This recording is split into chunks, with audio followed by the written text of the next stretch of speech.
கர்த்தருடைய மகா பரிசுத்த நாமத்திற்கு மகிமை உண்டாவதாக. கடந்த நாள் முழுவதுமாக கண்ணின்மணி போல பாதுகாத்தார், சுகபலன் ஜீவன் தந்தார். அதற்காக கர்த்தருக்கு நன்றி செலுத்துகிறேன். போக்கிலும் மரத்திலும் அவருடைய கிருபை கூட இருந்தது. அதற்காக கர்த்தருக்கு நன்றி செலுத்துகிறேன். குடும்பத்தை வழிநடத்தினார். அதற்காக கர்த்தருக்கு நன்றி செலுத்துகிறேன். அடியனுக்கு கொஞ்சம் பலவீனங்கள் இருந்தது. கர்த்தர் அந்த பலவீனங்களை மாற்றினார். அதற்காக கர்த்தருக்கு நன்றி செலுத்துகிறேன். நம்ம கடந்த 2 வாரங்களாக தேவனுக்கும் பிசாசுக்கும் நடந்த யுத்தம், எந்தெந்த காலகட்டங்களில யுத்தம் நடந்தது, அது யார் ஜெயம் பண்ணினார் என்று நாம் அதை குறித்து நாம தியானித்துக் கொண்டிருக்கிறோம். அதாவது நாம எந்த கான்டெக்ட்ல பார்த்து கொண்டிருக்கிறோம் என்றால், தேவனால் தெரிந்து கொள்ளப்பட்ட சந்ததியை பாதுகாக்கும்படி தேவன் என்ன செய்தார், அதுபோல அந்த தேவனால் தெரிந்து கொள்ளப்பட்ட சந்ததியை சாத்தான் அழிக்கும்படியாக அல்லது அசுத்த ஜாதியாக மாற்றும்படியாக பிசாசு என்ன செய்தால், இதை குறித்து நாம கடந்த 2 வாரங்களாக தியானித்துக் கொண்டிருக்கிறோம். கடந்த வாரம் அந்த ஆதியாகமம், யோசேப்பு, யூதா, இதை அதுவரை நாம ஆதியாகமம் முழுவதுமாக முடித்திருக்கிறோம். இந்த வாரத்துல ஃபுல்லா நம்ம கம்ப்ளீட் பண்ணிடலாம். இப்ப இஸ்ரவேல் ஜனங்கள், அதாவது எகிப்துக்கு போன இஸ்ரவேல் ஜனங்கள், ஒரு கலாத்தியர் 4:5 படிக்கலாம்.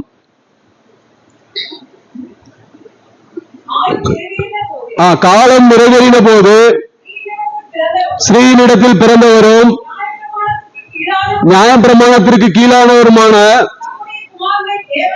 தம்முடைய குமாரனை தேவன் அனுப்பினார். ஒரு காலம் நிறைவேற, அப்ப காலம் நிறைவேறினால் ஒரு ஆரம்பம் இருக்க வேண்டும். அது எங்கே ஆரம்பமானது என்று நாம கடந்த 2 வாரங்களாக தியானித்துக் கொண்டிருக்கிறோம். ஸ்ரீனிடத்தில் பிறந்தவரும் நியாயப்பிரமாணத்திற்கு கீழானவருமாகிய தம்முடைய குமாரனை தேவன் அனுப்பினார். அவருக்கு தம்முடைய குமாரனை தேவன் அனுப்பினார். எதற்காக என்றால், சாத்தானை, அதாவது அவருடைய தலையை நசுக்கும்படியாக தேவன் இந்த பூமியிலே தம்முடைய குமாரனை அனுப்பினார். கடந்த வாரம் நாம, அதாவது யாக்கோபு அவருடைய பிள்ளைகள் எல்லாரும் கிட்டத்தட்ட 70 பேர் எகிப்துக்கு போனார்கள். பஞ்சம், அவர்கள் இருந்த தேசத்துல பஞ்சம் கொடிதா இருந்தபடியால் அவர்கள் எகிப்துக்கு போனார்கள். முன்பாகவே யோசேப்பு அங்கே கடந்து சென்று விட்டான். பாருங்க, யாக்கோபு எகிப்தில் இருந்த வருஷங்கள் 17 வருஷம் யாக்கோபு அவருடைய பிள்ளைகளோடு எகிப்தில் இருந்தார். அதாவது யாக்கோபு எகிப்தில் இருந்த வருஷம் 17 வருஷம். எகிப்துக்கு போகிற போது அவருக்கு 130 வயசு. ஆதியாகமம் 47:9-28 இருக்கிறது, நீங்க வீட்டுல வாசிக்கலாம். கிட்டத்தட்ட இஸ்ரவேல் ஜனங்கள் 71 வருடங்கள் நிம்மதியாக எகிப்திலே வாழ்ந்தார்கள். அதாவது யோசேப்பு 110 வயதாக இருக்கும்போது மரித்து விட்டார். யாக்கோபு எகிப்துக்கு போகும்போது யோசேப்புக்கு வயது 39. அப்ப 71 வருடம் யோசேப்பு இருக்கிற வரை அந்த இஸ்ரவேல் ஜனங்கள் நம்ம நிம்மதியாக வாழ்ந்தார்கள். யோசேப்பை அறியாத வேறொரு ராஜா எகிப்திலே தோன்றினான்.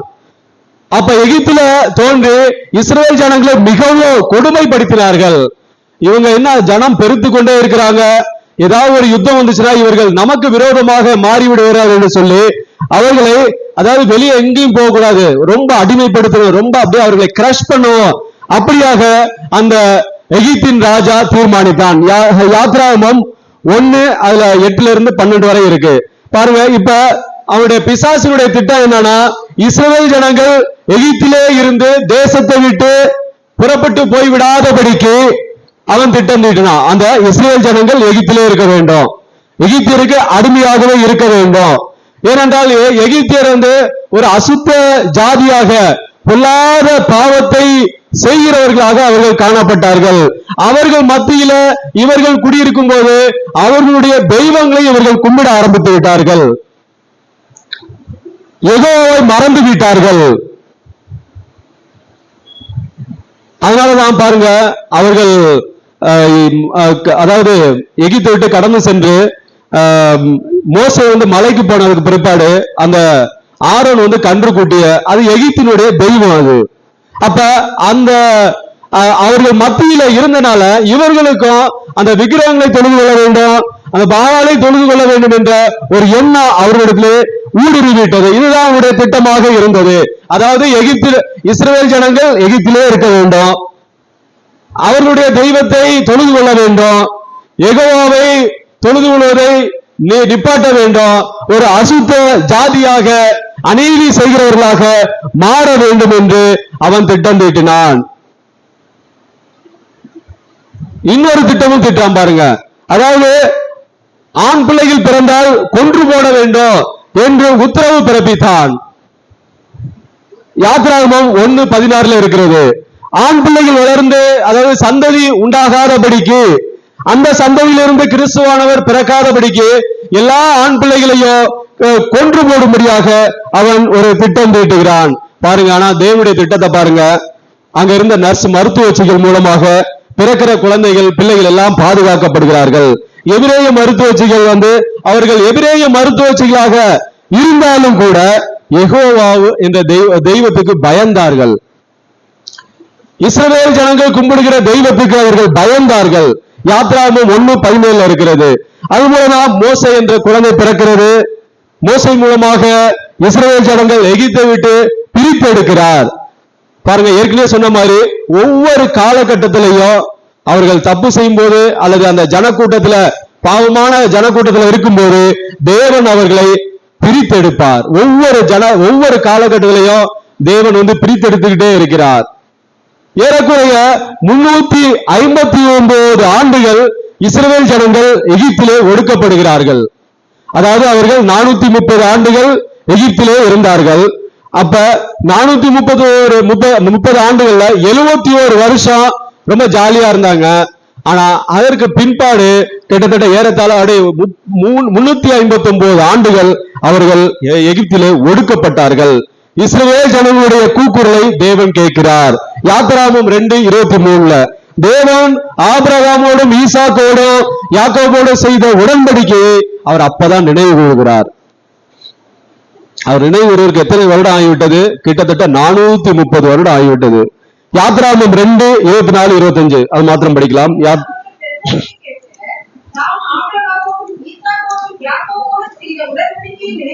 நினைவு கூர்ந்தார். ஆபிரகாமோடும் ஈசாக்கோடும் யாக்கோபோடும் செய்த உடன்படிக்கையை அவர் நினைவு கூர்ந்தார். தேவன் இஸ்ரவேல் புத்திரரை கண்ணோக்கினார். தேவன் அவர்களை நினைந்திருந்தார். பாருங்க, 430 ஆண்டுகள் அவர்கள், அதுல 359 ஆண்டுகள் ஒடுக்கப்பட்டார்கள். அவருடைய ஜீவன் வந்து ரொம்ப கசப்பாக்கினது. அதாவது ஏண்டா உயிர் வாழ்கிறோம் அப்படி என்ற ஒரு நிலைக்கு அவர்கள் தள்ளப்பட்டார்கள். நமக்கு எல்லாருக்கும் ஒரு கேள்வி, ஏன்னா இஸ்ரவேல் ஜனங்கள்ல மோசே பெரிய தீர்க்கதரிசியாக இருந்தார். ஏன் மோசே சந்ததியிலிருந்து கிறிஸ்துவானவர் பிறக்கவில்லை? போன வாரம் யாரோ கேட்டாங்க நினைக்கிறான், ஜோயில யாரோ கேட்டாங்க நினைக்கிறோம். மோசே சந்ததியிலிருந்து ஏன் அவர் பெரிய ஒரு இஸ்ரவேல் ஜனங்களையே வழி நடத்தினார் அல்லவா? அப்புறம் அந்த சந்ததியிலிருந்து கிறிஸ்துவானவர் பிறக்கவில்லை. பாருங்க, மோசே திருமணம் முடித்தது மீதியான் தேசத்து ஆசாரியன் எத்திரோவின் மகள் சிப்போரால். அவன் வந்து யூத ஜாதி கிடையாது, அவன் வந்து மீதியான் தேசத்து. இந்த மீதியான் யார் என்றால், மீதியான் தேசம் யாருடைய அந்த கோத்திரத்திலிருந்து வருகிறது என்றால் ஆபிரகாம் கேத்துரால் அவர்களுக்கு பிறந்த ஒரு பையன். அதாவது ஆபிரகாம் வந்து ஒரு 137 வயசுல நினைக்கிறான். அப்ப ஒரு கல்யாணம் பண்றார். அவருடைய மனைவி பேர் வந்து கேத்துரால். அவர்களுக்கு பிறந்த குழந்தைதான் இந்த மீதியான். அவர்களுடைய சந்ததியிலிருந்து வந்தவன் தான் அந்த எத்திரோ. அவர்களுடைய மகள் தான் இந்த சிப்போரால். அப்ப ஆதியாகமம் 25:2 இருக்கு, நீங்க வாசித்து கொள்ளலாம். அப்ப 430 இந்த ஒரு காரணத்தினால்தான் மோசேயை இந்த தேவனானவர் தெரிந்து கொள்ளவில்லை. ஏன்னா அவர் சந்ததியிலிருந்து குழந்தை பிறக்கும் அல்லவா? அப்ப அது வந்து மீதியான் தேசத்து அந்த சந்ததியோட வரும் அல்லவா? அதனால அதை அந்த சந்ததி மோசேயை இறைவன் தெரிந்து கொள்ளவில்லை. ஆனால் இஸ்ரவேல் ஜனங்களை வழிநடத்தும்படியாக ஒரு தலைவராக ஏற்படுத்தும்படியாக ஆனா தெரிந்து கொண்டார். பெரிய ஒரு பராக்கிரமசாலி, யுத்த வீரர், நல்ல போர் செய்கிறவர். இஸ்ரவேல் ஜனங்களை வழிநடத்தும் போது அவர்கள் முரட்டாட்டம் உள்ளவர்கள், அவர்களை வழிநடத்த வேண்டும் அல்லவா? அதற்கு மோசேயை தேவன் தெரிந்து கொண்டார். பாருங்க, இப்ப அங்கிருந்து எகிப்தில் இருந்து இஸ்ரவேல் ஜனங்கள் மோசே மூலமாக வெளியே, அதாவது அவர்கள் வழிநடத்து கடந்து செல்கிறார்கள். இப்ப பிசாசின் திட்டம் பாருங்க, இதுதான் சரியான தருணம். அதாவது எல்லாமே ஒட்டுமொத்தமாக எல்லா இஸ்ரவேல் ஜனங்களையும் அழித்து விட வேண்டும். எங்க எல்லாம் கூடியிருக்காங்க? சிவந்த சமுத்திரத்துக்கு முன்பாக நிற்கிறார்கள். இப்ப அவங்களோட வேலை இல்லைன்னா அவங்கள போய் அழித்து மறுபடியும் எகிப்துக்கு கொண்டு வந்து அவர்களை ஒடுக்க வேண்டும், அவர்களை பாவம் செய்ய வைக்க வேண்டும், யெகோவாவை மறக்க செய்ய வேண்டும், அவர்களுக்கு ஆராதனை செய்ய விடக்கூடாது, அப்படி என்று தீர்மானித்து பிசாசின் திட்டமாக இருந்தது. ஆதியாகமம் 14:7 இருக்கு. அதாவது இஸ்ரவேல் ஜனங்கள், அதுல இன்க்ளூடிங் யூதா சந்ததியும் தான். ஆபிரகாம், ஈசாக்கு, யாக்கோபு அவர்கள் வம்சவழியில் வந்த சந்ததியும் அழித்து விட வேண்டும் என்று திட்டம் தீட்டினான். அது மாத்திரமல்ல, இஸ்ரவேல் ஜனங்களுக்கு உள்ளாகவே எதிரிகளை எழுப்பி ஜனங்களை பயமுறுத்தினான். யாத்திராகமம் 14:11-12 படிக்கலாம். யாத்திராகமம் 14:11-12. எகிப்திலே பிரேத குழிகள் இல்லை என்றால்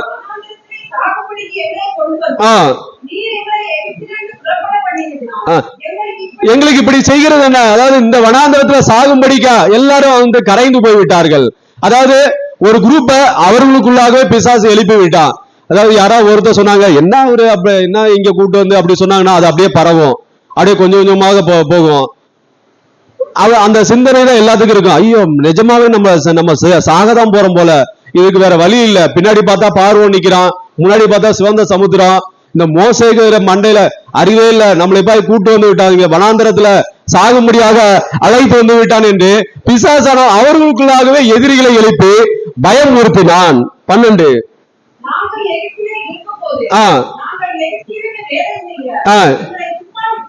நாங்க சொன்னோம் அல்லவா, நான் உன்கிட்ட சொன்னேன்ல, நீ ஏன் இங்க கூட்டு வந்த? பாருங்க, அவங்களோட என்ன எல்லாமே சாகிறதை பார்க்கலாம். பாருங்க, நாங்க இங்க போய் சாகிறத பார்க்க, நாங்க திருப்பி எகிப்துல போய் அங்க அவ்வளவு கஷ்டப்படுறது ரொம்ப நலமா இருக்குமே அப்படி என்று அவர்களுக்குள்ளாகவே. இது யார் சொல்றது என்றால், இஸ்ரவேல் ஜனத்திற்கு உள்ளாகவே சத்துருவை எழுப்பி அந்த ஜனங்களை பயமுறுத்தினான். பாருங்க, தேவனுடைய திட்டம் எல்லாத்துக்கும் தெரியும். மாறாக பார்வோன் சேனையில் எல்லாவற்றையும் தேவன் அழித்து போட்டு விட்டார். யாத்திராகமம் 14:28 இருக்கு.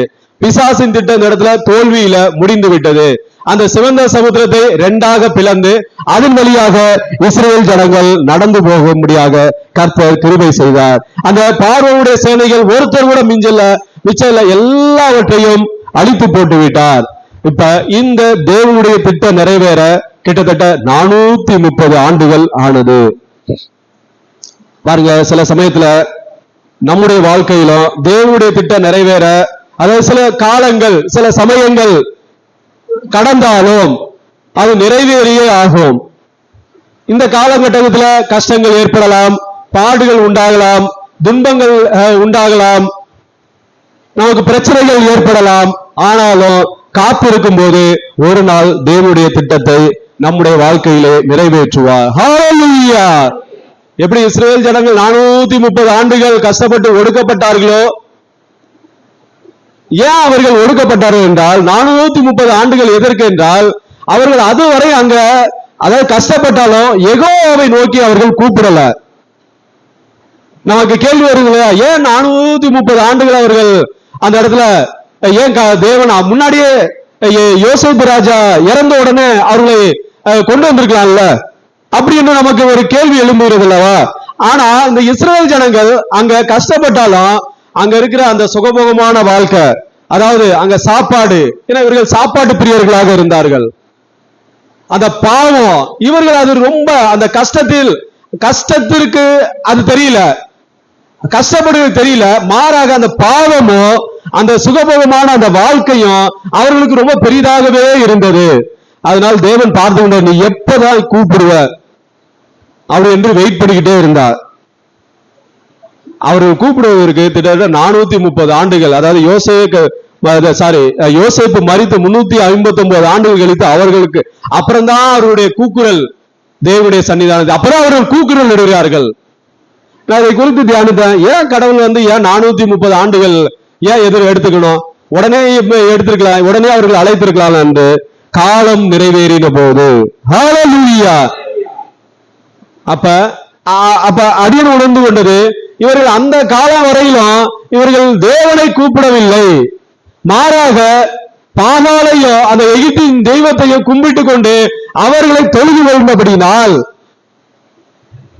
இவர்கள் எப்பொழுது கூப்பிட ஆரம்பித்தார்களோ அப்பதான் அவருடைய சத்தம் தேவனுடைய சன்னிதானத்திலே எட்டினது. நமக்கு ஒரு பிரச்சனை வரும் பாருங்க, நம்ம பிரச்சனை வரும். ஆமா, நம்ம பிரச்சனை இருந்தாலும் நாம தேவனை கூப்பிட மாட்டோம். அதற்கு மாறாக நாம அங்க சொல்லுவோம், இங்க சொல்லுவோம், குறை சொல்லுவோம், மற்றவர்களை குறை சொல்லுவோம், எல்லாம் சொல்லுவோம். ஆனா தேவனுடைய சமூகத்துல நாம ஜெபம் பண்ணுகிறோமா? நாம் எப்பொழுது தேவனுடைய சமூகத்தில் ஜெபம் பண்ணுகிறோமோ நம்முடைய சத்தத்தை இறைவன் கேட்டு இறங்குவார், மனம் இறங்குவார். ஹல்லேலூயா. அதுக்கப்புறம் காலம் கடந்து சென்றது. மோசேக்கு அப்புறம் இது ஃபுல்லா நியாயப்பிரமாணம் எல்லாத்தையும் தேவன் கொடுக்கிறார். அதுக்கப்புறம் யோசுவா காலத்துல பாருங்க, இஸ்ரவேல்ல வேவுகாரர்கள் அவர்களுக்கும் அந்த ராகாப் அவர் 2 பேருக்கும் இதுல பிசாசின் திட்டத்தை பாருங்க. அதாவது வேவுகாரர்ல ஒருவன் பெயர் சல்மோன். அவன் ஆபிரகாம் சந்ததியிலிருந்து தோன்றினவன். அவன் யூதா கோத்திரம். இவன் சந்ததியிலிருந்து கிறிஸ்து பிறப்பார் என்று அறிந்து அவனை எப்படியாவது வேவு பார்க்க போகும்போது கொலை செய்து விட வேண்டும் என்று பிசாசு திட்டம் தீட்டினான். 2 பேர் போறாங்க. 2 பேர்ல ஒருத்தன் சல்மோன், ஆனா பேர் மென்ஷன் பண்ணல. ஆனா பின்னாடி ராகாபா கல்யாணம் பண்ணிதான் மென்ஷன் பண்ணிருக்கு. அதாவது அந்த கோத்திர அட்டவணையில மென்ஷன் பண்ணிருக்கு. அதாவது இவருடைய பிசாசுடைய தந்திரத்தை பாருங்க. இவன் வேவு பார்க்க போகும்போது அவனை எப்படியாவது கொன்று விட வேண்டும். பாருங்க, வேவுகாரர்கள் இஸ்ரவேல் ஜனங்கள் நம்முடைய தேசத்திற்கு வந்து விட்டார்கள் என்று எரிகோ ராஜாவுக்கு செய்தி போய்விட்டது. யாரோ 2 பேர் வந்திருக்காங்க, வேவு பார்க்க வந்திருக்காங்க. நம்முடைய தேசத்தை எப்படியாவது அவர்கள் அடிமைப்படுத்தி விடுவார்கள், யோசுவாவிட்ட சொல்லி யுத்தம் பண்ணுவார்கள், வேவு பார்க்க தேசம் எப்படி இருக்கிறது என்று வேவு பார்க்க வந்திருக்கிறார்கள் என்று எரிகோ ராஜாவுக்கு காது போய்விட்டது. யோசுவா 2:2 இருக்கிறது. பாருங்க, எரிகோ ராஜா மூலமாக பிசாசு தன்னுடைய திட்டத்தை தீட்டினான். வேவு பார்க்க போறவங்களை எதிரிகள் என்ன சும்மா வருவாங்களா? போய் சும்மா வாங்க உட்காருங்க அப்படின்னு அந்த ராஜா நினைப்பான அவர்களை கொலை செய்யும்படியாக எதிரிகளை வேவு பார்க்கிறவர்களை எதிரிகள் கொலை செய்யாமல் விட மாட்டார்கள். அப்ப அந்த 2 பேர்த்தையும் கொலை செய்யணும். அதுல ஒருத்தன் சல்மோன், அவன் யூதா கோத்திரத்துல பிறந்தவன். பாருங்க தேவனுடைய திட்டத்தை பாருங்க. இந்த வேவுகாரர்கள் அதாவது சல்மோன் உட்பட தன்னை கொலை செய்யும்படி எரிகோ ராஜா தேடுகிறான் என்று கேள்விப்பட்டு ராகாப் என்னும் வேசியின் இடத்துல போய் அடைக்கலம் ஆகிறார்கள். ராகாப் அவர்களுக்கு அடைக்கலம் கொடுக்கிறார். ராகாப் யாருன்னா ஒரு கானானிய ஸ்திரீ, கானான் வம்சத்திலிருந்து பிறந்தவள். கானான் ஏற்கனவே சொல்லியிருக்கான், சபிக்கப்பட்ட அந்த சந்ததி. இவள் ஒரு வேசி. அப்படி இருந்தோம் ஏன் தேவன் ராகாபை தெரிந்து கொண்டார்? அப்புறம் ஏன் தேவன் இவளை தெரிந்து கொண்டு ராகாப் மூலமாக கிறிஸ்து பிறந்தார்? கேள்வி எல்லாருக்கும் ஏன் ஏன் ரொம்ப கேள்வி வரும். ஏன் ஏன் எதுக்குன்ட்டு. அவ கானானிய ஸ்ரீ, கானான் சந்ததியிலிருந்து வந்தவ. 2வது ஒரு வேசி. அப்புறம் எப்படி தேவன் ராகாபை தெரிந்து கொண்டார்? தேவனுடைய பார்வையில் ஒரு மனுஷி நீதிமானாகிறதுக்கு 2 வழிகள். தேவனுடைய பார்வையில், நம்முடைய பார்வையில் அல்ல. தேவனுடைய பார்வையில் ஒரு மனிதன் அல்லது ஒரு மனுஷி நீதிமானாகிறதுக்கு 2 வழிகள். வேதத்தின்படி பார்ப்போம் பாருங்க. 1 விசுவாசத்தினால், 2வது கிரியையினால். இப்ப 2மே இருந்துச்சுன்னா தேவன் அவனை நீதிமானாக்க வல்லமையுள்ளவராக இருக்கிறார். பாருங்க, 1 விசுவாசம். எபிரேயர் 11:6 படிக்கலாம். எபிரேயர் 11:6.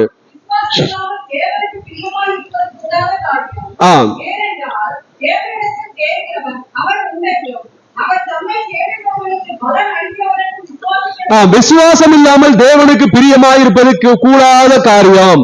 பாருங்க, முதலாவது, அதாவது தேவனுடைய பார்வையில் ஒரு மனுஷன் ஒரு மனுஷி நீதிமானாக்குறதுக்கு ரெண்டு காரியத்தை தேவன் எதிர்பார்க்கிறார். ஒன்னு விசுவாசம். தேவனை விசுவாசிப்பதன் மூலம் இந்த இடத்துல ராகாப் நீதிமானாகிறாள். எபிரேயர் 11:33.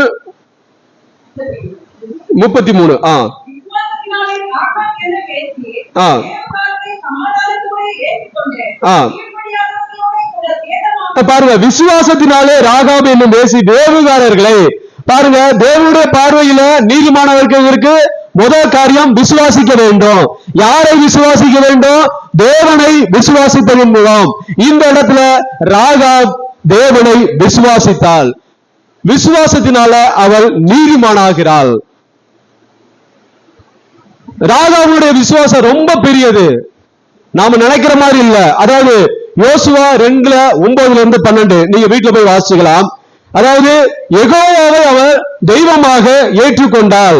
யோசுவா 2:9 மட்டும் படிக்கலாம். யோசுவா 2 பாருங்க, கர்த்தர் உங்களுக்கு தேசத்தை ஒப்பு கொடுத்தார் என்றும். பாருங்க, அவங்க தெய்வத்தை பத்தி எவ்வளவு ஒரு புகழ்ந்து சொல்றார் பாருங்க. கர்த்தர் உங்களுக்கு தேசத்தை ஒப்பு கொடுத்தார் என்றும். இத்தனைக்கு இவ கானானிய ஸ்ரீ இருந்தாலும் கர்த்தர் தேவன் உங்களுக்கு இந்த தேசத்தை, ஒரு விசுவாசம் இருக்கு பாருங்க. அந்த விசுவாசம் தேவனிடத்தில் யெகோவாவிடத்தில் இருந்த நிமித்தமாக அவள் நீதிமானாகிறாள். யெகோவாவை தெய்வமாக ஏற்றுக்கொண்டு விட்டாள். இரண்டாவது காரியம் கிரியை. யாக்கோபு 2:24. யாக்கோபு 2:24. யாக்கோபு 2:24. மனுஷன் விசுவாசத்தினால் மாத்திரமல்ல கிரியையினாலேயும் நீதிமானாக்கப்படுகிறான். பாருங்க, அவள் கிரியையினாலேயும் நீதிமானாக்கப்படுகிறாள். அவளுக்கு, அதாவது அவள் என்ன கிரியை செய்தாள் என்றால், அவருடைய தேவனுடைய ஜனத்திற்கு, அதாவது யூத சந்ததிக்கு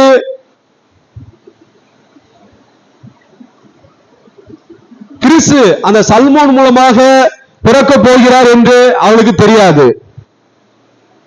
அதாவது அந்த சல்மோன் வேவுகாரர்களை அவள் அடைக்கலம் கொடுக்கிறாள். அடைக்கலம் கொடுத்த பிற்பாடு, அதாவது அந்த சந்ததியில் இருந்தா யூத, அதாவது மேசியா பிறக்க போகிறார் என்று இவளுக்கு முன்கூட்டி தெரியாது. இருந்த போதிலும் தன்னுடைய உயிரை பற்றி கவலை கொள்ளாமல் சல்மோனை, அந்த வேவுகாரர்களை பாதுகாக்கிறார். 25 படிக்கலாம். 24, அதாவது யாக்கோபு 2:25. சாரி, 2:25. அவர்களை ஏற்றுக்கொண்டு வேறு வழியா அனுப்பிவிட்ட போது கிரியையினால் அல்லவோ நீதி உள்ளவளாக்கப்பட்டால். ஒரு இடத்துல விசுவாசத்தினால் அதாவது நீதிமானாக்கப்பட்டால், இந்த இடத்துல கிரியையினாலையும் நீதிமானாக்கப்பட்டால். அப்ப தேவனுடைய பார்வையில் ஒரு மனிதன், ஒரு மனுஷி நீதிமானாக்கப்படும். ஒண்ணு விசுவாசம் இருக்கணும், இரண்டாவது விசுவாசம் இருந்தா மாத்திரம் போதாது, கிரியையும் இருக்க வேண்டும். யோசுவா 2:6. அப்ப இவர்களை, வேவுகாரர்களை இவர் பாதுகாத்தால். இதற்கு முன்பு இவள் தேவனுக்கு பிரியமில்லாத காரியம் செய்திருந்தாலும் இவளுடைய விசுவாசத்தையும் இவளுடைய கிரியையும் தேவன் பார்த்து இவளை தெரிந்து கொண்டார். ஹல்லேலூயா! இவளை நீதிமானாக்கினாள்.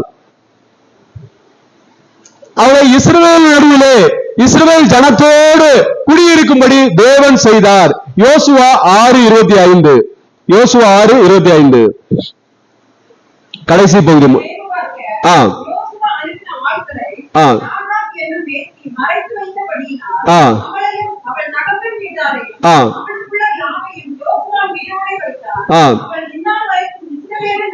இஸ்ரவேலின் நடுவிலே குடியிருக்கிறார். அப்ப இஸ்ரவேல் நடுவில் அவர்களுக்குள்ளாக அவர்கள் இஸ்ரவேலராகவே மாறிவிட்டால். ஏனென்றால் யெகோவாவை தெய்வமாக ஏற்றுக்கொண்டு விட்டால். அவருடைய விசுவாசத்திலும் கிரியையிலும் யெகோவாவை தெய்வமாக ஏற்றுக்கொண்டபடினால் தேவன் ராகாவை தெரிந்து கொண்டாள். அடுத்ததாக பாருங்க, ஏன் சல்மோனை தெரிந்து கொண்டார்? இந்த கேள்வி வரும். அவன் ஒரு வேவுகாரர், அதாவது தேசத்தை வேவுகாக்க போகிறார். போன ஒரு மனிதன் ஏன் அவனை தெரிந்து கொண்டார்? பாருங்க, சல்மான் ஒரு வாலிபன். அவன் ஒரு வாலிபனாக இருந்தான். அவனுக்கு திருமணமாக இல்ல. அவன் மாத்திரம்தான் உள்ளே போய் ராகாபுடைய குடும்பத்தை காப்பாற்றினாள். யோசுவா 6:23.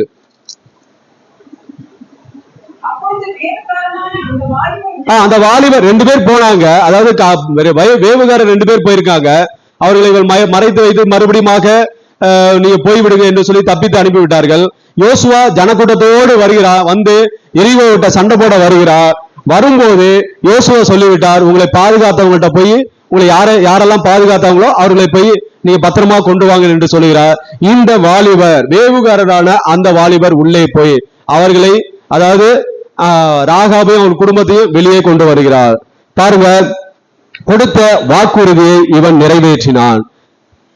தைரியமா போய் அவர்களை வெளியே கொண்டு வந்து அந்த கொடுத்த வாக்குறுதியை, நான் உங்களை பத்திரமா பாதுகாப்பேன், அதற்கு அதாவது அந்த தப்பித்து போவதற்கு முன்பாக ஒரு வாக்குறுதி கொடுக்கிறார், கண்டிப்பா பாதுகாப்பேன் என்று. அந்த வாக்குறுதியை இவன் நிறைவேற்றினான். இன்னொருவன் நிறைவேற்ற தெரியல. இவன் மாத்திரம் போயிட்டு வெளியே அவர்களை அழைத்து இஸ்ரேல் ஜனக்கூட்டத்துல வைத்து விடுகிறார். அடுத்ததாக ராகாபு ஒரு வேசி என்று தெரிந்தோம் அவனுடைய வீட்டில் அடைக்கலம் அடைந்த போது தன்னுடைய பரிசுத்தத்தை பாதுகாத்து கொண்டான். இது ரொம்ப முக்கியமான ஒரு காரியம். அவள் வேசி என்று தெரிந்தோம் தன்னுடைய, இது வாலிபனாக இவன் இருந்தாலும் தன்னுடைய பரிசுத்தத்தை பாதுகாத்து கொண்டான். அந்த இடத்துல போய் சேர்ந்து ஏதாவது பண்ணல அப்படி என்று வேதத்துல எங்கேயுமே எழுதப்படவில்லை.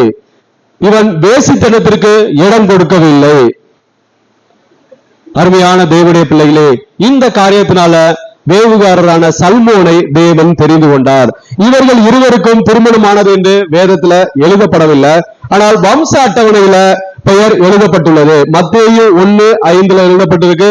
லூக்கா 3:32 எழுதப்பட்டிருக்கு. இவர்களுக்கு பிறந்த குழந்தைதான் போவாஸ். அருமையான தேவனுடைய பிள்ளைகளே, நாம எப்படி இருக்கிறோம்? நாம தேவனுடைய பார்வையில் நீதிமானாக வேண்டுமா? விசுவாசம் இருக்க வேண்டும். தேவன் மேல் விசுவாசம் இருக்க வேண்டும். விசுவாசம் மாத்திரம் இருக்கக்கூடாது, கிரியையும் இருக்க வேண்டும். விசுவாசத்தினாலும் கிரியினாலும் நாம நீதிமானாக்கப்படுவோம். இதற்கு முன்பு, ரட்சிக்கப்படுவதற்கு முன்பு நாம தேவனுக்கு பிரியமில்லாத காரியம் செய்திருப்போம். ஆனால் நம்முடைய விசுவாசத்தை கிரியையும் தேவன் பார்த்து நம்மை இந்த நாட்களிலே நீதிமானாக மாற்றி இருக்கிறார். ஹல்லேலூயா! நம்ம ஏன் தெரிந்து கொண்டார்? நாம இந்த உலகத்தில் அநேக பாவங்கள் நம்முடைய கண்களுக்கு தெரிந்தாலும்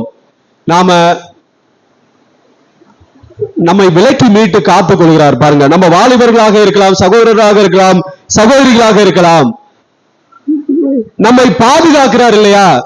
அதற்காக நம்மை தெரிந்து கொண்டிருக்கிறார். ஹல்லேலூயா! அடுத்தது பாருங்க, அப்படியே சந்ததி வருகிறது, ரூத்தும் போவாசும். பாருங்க, பிசாசுடைய திட்டம் என்ன? ராகாபுடைய மகன் தான் போவாஸ். அதாவது சல்மோனுக்கு ராகாபுக்கும் பிறந்த மகன் தான் போவாஸ். போவாசுக்கு திருமணமாகி, அதாவது சந்ததி உண்டாக கூடாது என்று சாத்தான் பிசாசு திட்டம் தீட்டினான். அவனுடைய திட்டம் என்ன? போவாசுக்கு சந்ததி உருவாக கூடாது, அதன் மூலம் கிறிஸ்துவானவர் பிறக்கக்கூடாது. ஏனென்றால் போவாசுக்கு திருமணம் ஆகும் போது வயது 80 என்று வேதத்தில் எழுதப்படவில்லை. ஆனா ஸ்காலர்ஸ், அதாவது தியாலஜிஸ்ட் சொல்றாங்க அவர் ஏஜ் ஆயிருக்கு அப்படி என்று சொல்லுகிறார்கள். 80 வயது இருக்கும் என்று சொல்லுகிறார்கள். போவாசுக்கு திட்டம் என்ன? நான் என்ன சொன்னேன்? பிசாசுடைய திட்டம்னா போவாசுக்கு திருமணம் நடக்கக்கூடாது. ஆனா போவாஸ் பாருங்க, ரொம்ப ஒரு வசதியான ஒரு மனிதன், செல்வந்தராக இருந்த போதிலும் ஏன் திருமணம் நடைபெறவில்லை? நமக்கு ஒரு கேள்வி வருது பாருங்க. அதாவது அவர் ஒரு செல்வந்தர், ஒரு வசதியான ஒரு மனிதர், அந்த ஊர்ல ரொம்ப வசதியாக வாழ்ந்தவர். அப்படி இருந்த போதிலும் ஏன் திருமணம் நடைபெறவில்லை? பெண் கிடைக்கவில்லையா? இல்ல, பெண்கள் நிறைய இருந்திருப்பாங்க, அப்புறம் பெண்ணு கிடைக்கலையா? இல்ல எந்த ஒரு கல்யாணம் பண்ணிக்கலையா? அப்படி இருக்காது. ஏன்னா செல்வந்தராக இருக்கிறார் அல்லவா?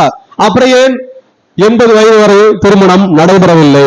நான் என்ன நினைக்கிறேன், இது என்னோட ஒரு ஒப்பீனியன். நான் என்ன நினைக்கிறேன்னா, தன் தாய் ராகாபை போல் ஒரு பெண் கிடைக்க வேண்டும் என்று மனதில் எண்ணம் கொண்டிருந்திருப்பார் ஒருவேளை. ஏனென்றால் விசுவாசம், கிரியை, இவைகள் ரெண்டிலும் நம்முடைய தேவனுக்கு பிரியமாக இருக்க வேண்டும். அந்த பெண் நமக்கு மனைவியாகிற ஒரு பெண் நம்முடைய தாயை போல, அந்த ராகாவை போல அந்நிய ஸ்திரீயாக இருந்தாலும், பாவம் செய்தவளாக இருந்தாலும், ஆனால் விசுவாசத்தினாலும் கிரியையினாலும் யெகோவாவை ஏற்றுக்கொண்டபடியால், அப்படிப்பட்ட ஒரு பெண் விசுவாசத்தினாலும் கிரியையினாலும் நம்முடைய தேவனுக்கு பிரியமாக இருக்க வேண்டும் என்று ஒருவேளை நினைத்திருக்கலாம். அதனாலதான் அவர் வெயிட் பண்ணிக்கிட்டே இருந்தார். 80 வயது ஆகிவிட்டது. பாருங்க, பிசாசுடைய திட்டம் மேரேஜ் ஆகக்கூடாது போவாஸ்க்கு. ஆனா தேவனுடைய திட்டம் பாருங்க, தேவனுடைய ஒரு அருமையான திட்டம் வச்சிருந்தாரு பாருங்க. யூதா தேசத்துல ஏற்பட்ட பஞ்சத்தின் நிமித்தமாக மோவாப் தேசத்திற்கு இந்த எலிமெலேக்கு, இந்த நகோமி அவர்களுடைய 2 பிள்ளைகள் போகிறார்கள். அதாவது யூதா தேசத்திலிருந்து மோவாப் தேசத்திற்கு போகிறார்கள். அவர்களுடைய 2 பிள்ளைகளோடு போகிறார்கள். மூத்த மகன் பேர் மக்லோன், அவனோட மனைவி அங்க போய் அந்த 2 பிள்ளைகளுக்கு மேரேஜ் ஆகிறது. மூத்தவனுக்கு மேரேஜ் பண்ற பொண்ணு தான் ரூத். ஆனா அங்க இருக்கும்போது அந்த நகோமியோட கணவர் இறந்து விடுகிறார், 2 பிள்ளைகளும் இறந்து விடுகிறார்கள். ஏனென்றால் அவர்கள் அங்கேயே இருந்து, ரொம்ப மோவாப் தேசத்திலே இருந்து விட வேண்டும் என்று அவர்கள் நினைத்தார்கள். தேவன் பார்த்தா இது ரொம்ப இதா இருக்கு, இவர்கள் இங்கேயே இருந்து இந்த தெய்வத்தையே கும்பிட்டு கொண்டு இருக்காங்க போல, இவரு திரும்பி யூதா தேசத்துக்கு வரமாட்டாங்க போல. அப்ப என்ன பண்ணலாம்? முதலாவது கணவன் சாகிறார், அடுத்ததாக பிள்ளைகள் சாகிறார். இந்த 3 பேரும் சாகலனா அவர்கள் குடும்பம் அங்கேயே தான் இருந்திருக்கும். இப்ப ரூத் ஏன் தேவன் தெரிந்து கொண்டார்? ரூத் ஒரு மோவாபிய பெண். நீதிமொழிகள் ரூத் 1:4 இருக்கு. இவன் மோவாபிய பெண். மோவாப் லோத்தினுடைய சந்ததி, எல்லாருக்கும் தெரியும். லோத்து எப்படி அவர்களுக்கு சந்ததி வந்தது, தன்னுடைய மகள்கள் மூலமா அப்படி சந்ததி வந்தது. அதனால அந்த சந்ததியிலிருந்து வந்த பெண்ணு தான் இந்த ரூத். ஆதியாகமம் 19:36-37 இருக்கு. அப்ப லோத்தினுடைய சந்ததியில் இருந்து வந்த மோவாபிய பெண் ரூத் ஏன் தெரிந்து கொண்டார்? ராகாவை எப்படி தெரிந்து கொண்டு தேவன் நீதிமானாக்கினாரோ, விசுவாசத்தினாலும் கிரியையினாலும், அதுபோல ரூத்தை தேவன் நீதிமானாக்கினார். ஹல்லேலூயா! அவள் நீதிமானாக இருந்தால், அவளுடைய விசுவாசம் பாருங்க, அவளுடைய விசுவாசம் பயங்கர பெருசு. உம்முடைய தேவன் என்னுடைய தேவன். யெகோவாவை ரூத் தெய்வமாக ஏற்றுக்கொண்டாள். ரூத் 1:16 இருக்கு. நீங்க எல்லாரும் ஏற்கனவே படிச்சிருப்பீங்க. அதாவது உம்முடைய தேவன், நகோமி நீ கும்பிடு, உம்முடைய தேவன் தான் என்னுடைய தேவன். இந்த மோவாபுடைய தேவன் என்னுடைய தேவன் கிடையாது. நீ எந்த தெய்வத்தை கும்பிட்டியோ, தொழுது கொண்டியோ, ஆராதனை செய்தியோ, அதுதான் என்னுடைய தேவன். விசுவாசத்தினால இவள் நீதிமானாக்கப்படுகிறாள். கிரியை பாருங்க, நகோமியோடு யூத தேசத்திற்கு போகும்படி உறுதியாயிருந்தாள். அதாவது நகோமி சொல்லிவிட்டா, என்னுடைய 2 மகன் இறந்துட்டாங்க, நீங்க இப்ப என்ன பண்ணுங்க, இந்த தேசத்துல இருங்க, உங்களுக்கு வேண்டியவங்க திருமணமாகி இருங்க, நான் யூத தேசத்திற்கு போகிறேன் அப்படி என்று நகோமி சொன்ன போது, மூத்தவள் போய்விட்டால், இளையவள் போய்விட்டால். இப்ப அந்த ரூத் இல்ல நான் உன் கூட தான் வருவேன் அப்படி என்று உறுதியாக இருந்தால். ரூத் 1:18 மன உறுதியா இருக்கிறதை கண்டு பாருங்க, உறுதியாய் நான் உன்னோடு, அதாவது விசுவாசத்தினால மாத்திரமல்ல கிரியையிலையும் அவள் நீதிமானாக்கப்படுகிறாள். அங்க போய் நகோமியோடு இருந்து அவர்கள் தெய்வத்தை கும்பிடலாம் என்று அவள் மன உறுதியோடு இருந்தாள். பாருங்க, இப்ப கணவர் மரித்த பின்பு, ரூத்துடைய கணவர் மரித்த பின்பு போவாசோட திருமணம் செய்கிறாள். அதனால இந்த ரோமர் போன வாரம் சொன்ன பாருங்க, ரோமர் 7:2-3 இந்த கிறிஸ்துவின் பிரமாணத்திற்கு அவள் விடுதலை ஆகிறாள். ஏன்னா அப்ப இவளுக்கு கணவன் இல்ல, கணவன் இருந்து திருமணம் ஆகியிருந்தா அந்த பிரமாணம் இருக்கும். அந்த பிரமாணத்திலிருந்து விடுதலை ஆகிறாள். விடுதலை ஆகும்போது போவாசை திருமணம் செய்து கொள்கிறாள். கணவர் மரித்த பின்புதான் ரூத் ஆனாலும் பாருங்க, அந்த மோவாப் தேசத்துல இருக்கிற வரை கணவர் மரித்த பின்பு ரூத் வேசித்தனம் செய்யவில்லை. மோவாப் தேசத்தில் இருந்தாலும் கூட, அங்க இருந்தாலும் வேசித்தனம் பண்ணல, யூதா தேசத்திற்கு வந்த பிறகும் வாலிபர்கள் பின்னாடி இவள் செல்லவில்லை. ரூத் 3:10.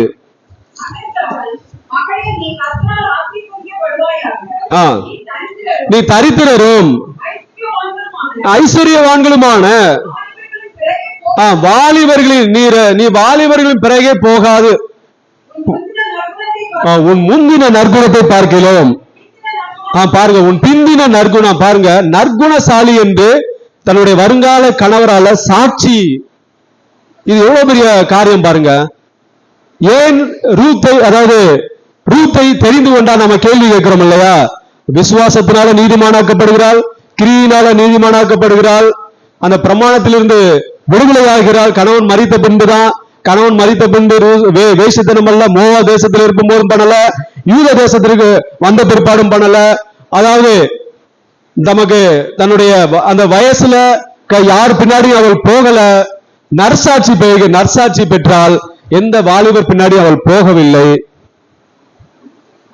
தன்னுடைய விதவையான மாமியாரை கடைசி வரை கைவிடவில்லை. தன்னுடைய தாயை போல அவள் பாதுகாக்கிறாள் தன்னுடைய மாமியாரை. அதனாலதான் பாருங்க, அந்த ஊரார் வாழ்த்து தெரிவிக்கிறார் பாருங்க, பெத்லகேமில் புகழ் பெற்றிருக்க கடவாய், உன் வீடு தாமார் யூதாசுக்கு பெற்ற பேரேசின் வீட்டை போல். ரூத் 4. இந்த ஆசீர்வாதம் படிக்கும் போதுதான் நமக்கு தேவன் எங்கெல்லாம் அப்படி கனெக்ட் பண்றாரு பாருங்க. 4:12.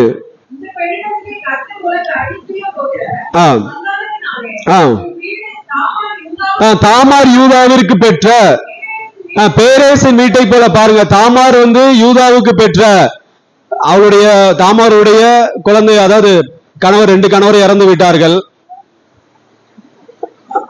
அநீதி விளைக்கப்பட்டது. அப்ப தெரியாம போன வாரம் நாம இதை குறித்து தியானித்தோம். தெரியாமல் யூதா செய்து விட்டான். அது நிமித்தமாக சந்ததி உண்டாகிறது. தேவன் நீதியுள்ள சந்ததியாக அந்த நீதியை விரும்புகிறார். அதே போல அந்த ஊரார் ஆசீர்வாதம் கொடுக்கிறார் பாருங்க, உன் வீடு தாமார் யூதாவுக்கு பெற்ற பேரேசின் வீட்டை போல ஆக கடவுது. ஹல்லேலூயா. பாருங்க, இப்படி இருந்தோம். அதனாலதான் தேவன் ரூத்தை தெரிந்து கொண்டார். போவாசை ஏன் தெரிந்து கொண்டார்? திருமணம் ஆகாமல் இருந்த போதுதான் மற்ற பெண்கள் பின்னாடி அவன் போகவே இல்லை. 80 வயது ஆகிவிட்டது. திருமணம் ஆகாமல் இருந்த போதிலும் மற்ற பெண்கள் பின்னாடி போகல, வேசித்தனம் பண்ணல, தன் தாய் போல ஒரு பெண்ணிற்காக காத்து கொண்டிருந்தான். இதனால போவாசை தேவன் தெரிந்து கொண்டார். இந்த போவாசுக்கும் ரூத்துக்கும் திருமணம் நடைபெற்ற நிமித்தம் பிசாசனுடைய திட்டம் தோல்வியில் முடிந்து விட்டது. பாருங்க, தேவன் இந்த சந்ததியிலிருந்து தாவீது பிறக்கும்படி செய்கிறார். பாருங்க, போவாஸ் ரூத்துக்கு கொள்ளு தாத்தா, அதாவது கொள்ளுப்பாட்டி அதாவது தாவீதுக்கு கொள்ளு தாத்தா கொள்ளுப்பாட்டி தான் போவாஸ் ரூத். ரூத் 4:21-22 இருக்கிறது. நீங்க அப்புறமேட்டு படித்துக் கொள்ளலாம்.